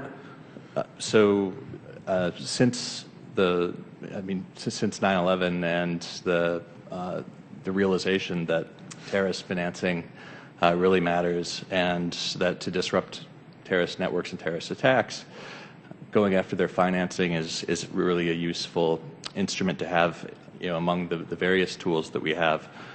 Treasury couldn't do it alone; it didn't have the capacity, and it's worked successfully with interagency partners in Iraq, among other places during the Second War. But I think that for the purposes of the current Treasury effort, it's still a young effort, and I think that really their programs and approach is kind of still developing, and I think that we'll see more as the policy becomes clearer and kind of the overall posture and footprint that the administration wants to have becomes clearer. Treasury's role and the interagency role. Thank you. If just briefly, we only have a few seconds, but just the question is are they getting enough information? Are they at the table? And if not, what can we do as Congress to help that out? I think the portion where Mr. Cohen was saying that he's at the table but he couldn't answer the question was on military strikes. And I don't think they are at the meeting where specific targets are being selected. But not only are they at the meeting at the senior level, at his level, at the Assistant Secretary level, but Treasury now has its own Office of Intelligence and Analysis, which I once helped run. And because of that, they're not only getting information from, they are actually part of the intelligence community in every way. So part of the problem is not that there's not enough effort, it's not that there's not enough people at the table, but developing the intelligence takes time. It's an excellent question as to why we're only developing that intelligence now. That's a very strong question. But the interagency structure, the way people from other agencies and departments are located at Treasury and vice versa, means that they're at the table. Thank you, Mr. Chairman. Time of the gentleman has expired. The Chair recognizes the gentleman from Pennsylvania, the Vice Chairman of our Oversight and Investigation Subcommittee, Mr. Fitzpatrick. I thank the Chairman. And I have a question for Dr. Levitt or perhaps any of the witnesses that might want to answer about the mobile refineries. What do they look like? More importantly, where are they coming from? Who's manufacturing them? And how are they delivered to the regions where the oil fields exist? I'd love to know that too. I'm not an oil expert, so I can't answer this in any detail, but I think it's quite clear that these were there already. It's not something that suddenly has been imported into Iraq from someplace. This is a capability they've had. Apparently, they're relatively low tech, so it's a very small refinery you put in the back of a truck, but more than that, I don't know. Do you believe they're manufactured in that region, or are they being imported from somewhere else? My understanding is that this is something that is slapped together. And so it's being put together by people right there. I don't get the sense that this is something that's being imported. And to the extent that I'm wrong, that this is something more sophisticated that needs to be imported, my sense is that this happened some time ago. This is stuff that's already been there in Iraq. And then once the oil is refined, you've testified that the Assad regime is purchasing some of that oil. Some of it is being smuggled into the southern regions of Turkey, where you said the price of gasoline is higher than we would expect here or you would see in Europe. If you're purchasing barrels of oil at $30 or so a barrel, you have reason to know that this may be illicit oil. Are we doing enough, either Treasury, United States, or intelligence agencies, to determine who the middlemen are that are purchasing oil at $30 a barrel, and then make sure that we're following that money into what accounts? That's exactly what Treasury and others are doing, identifying those middlemen. That's, I think, what Undersecretary Cohen was referring to, and it's what I discussed more explicitly in my testimony. I think there's also a significant more diplomatic push to get the Turks to do more in southern Turkey. People know that this is illicit oil. They really don't care. Oil costs so much there. People have been for years putting, basically garden hoses across the Orontes River and just air pumping oil from the Syrian side to the Turkey side. There's lots of ingenious ways that this is being moved, and there's a market for it. One of the concerns that I have are the banks that are helping move the proceeds, the profits from the sale of the ISIS oil. If in fact ISIS is making between $1 to $2 million a day, that money is not being transported in shoeboxes and placed under somebody's mattress. I mean, that money has to be entering into the financial system at some point.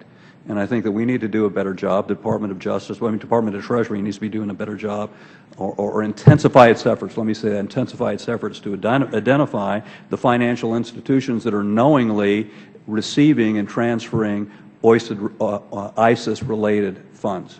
So where are the gaps in the system then? Well, one of the gaps could be the fact that some of that money may be going to Iraqi banks, I think principally foreign banks, and of course the U.S.'s lack of control over foreign banks. Banks in Qatar, banks in Kuwait, banks in Iraq. I think that's the difficulty. But at the same time, if those banks have U.S. branches in the United States, we do have control over those. So there would be an opportunity where we could exert greater leverage with respect to the U.S. branches to ensure that the foreign banks aren't being used to move ISIS oil money. Nothing further. Thank you. Gentleman yields back. The last member to be recognized will be the gentleman from North Carolina, Mr. Pittenger. Thank you, Mr. Chairman. Professor Gurule, in your testimony, you stated that there were only 2 banks who had violated our Bank Secrecy Act. the Arab Bank in Jordan and the Arab Bank in New York, if I heard correctly, and that's just over the last 10 years.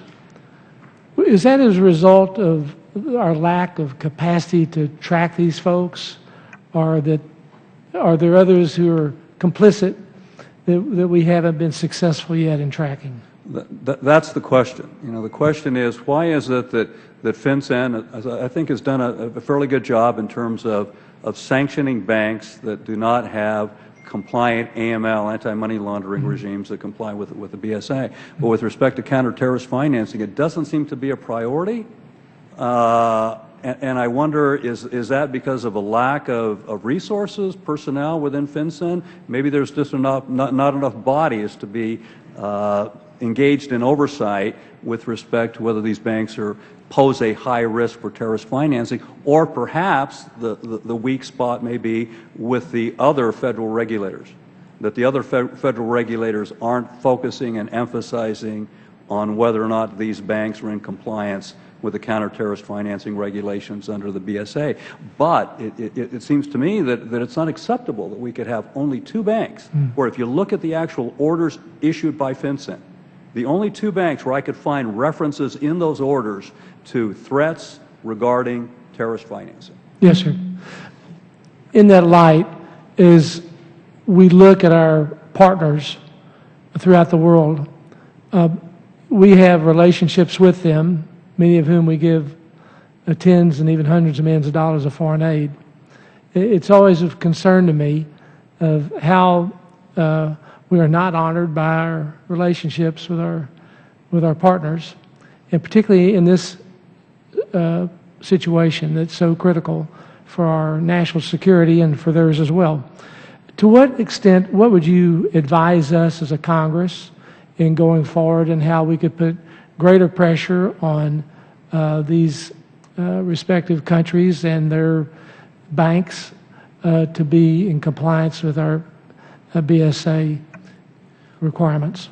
One point that I haven't made in my testimony today has to do with the Anti-Terrorism Act, and it does have a civil provision that authorizes private litigants to bring civil tort actions against individuals that commit acts of international terrorism.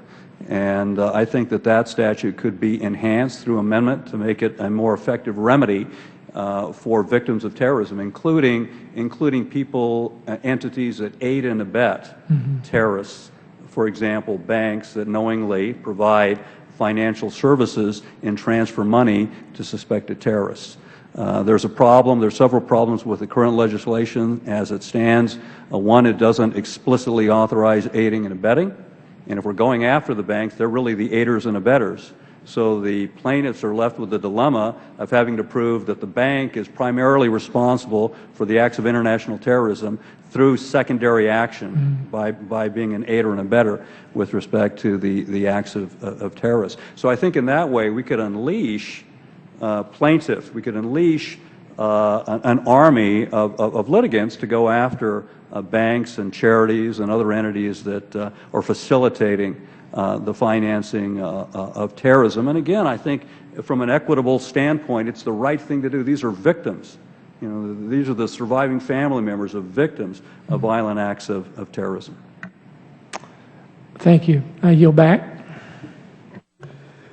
Gentleman yields back. There are no other members in the queue, so I want to thank our witnesses for their testimony today. Without objection, all members will have 5 legislative days within which to submit additional written questions for the witnesses to the chair, which will be forwarded to the witnesses for their response. Without objection, all members will have 5 legislative days within which to submit extraneous materials to the chair for inclusion in the record. This hearing stands adjourned.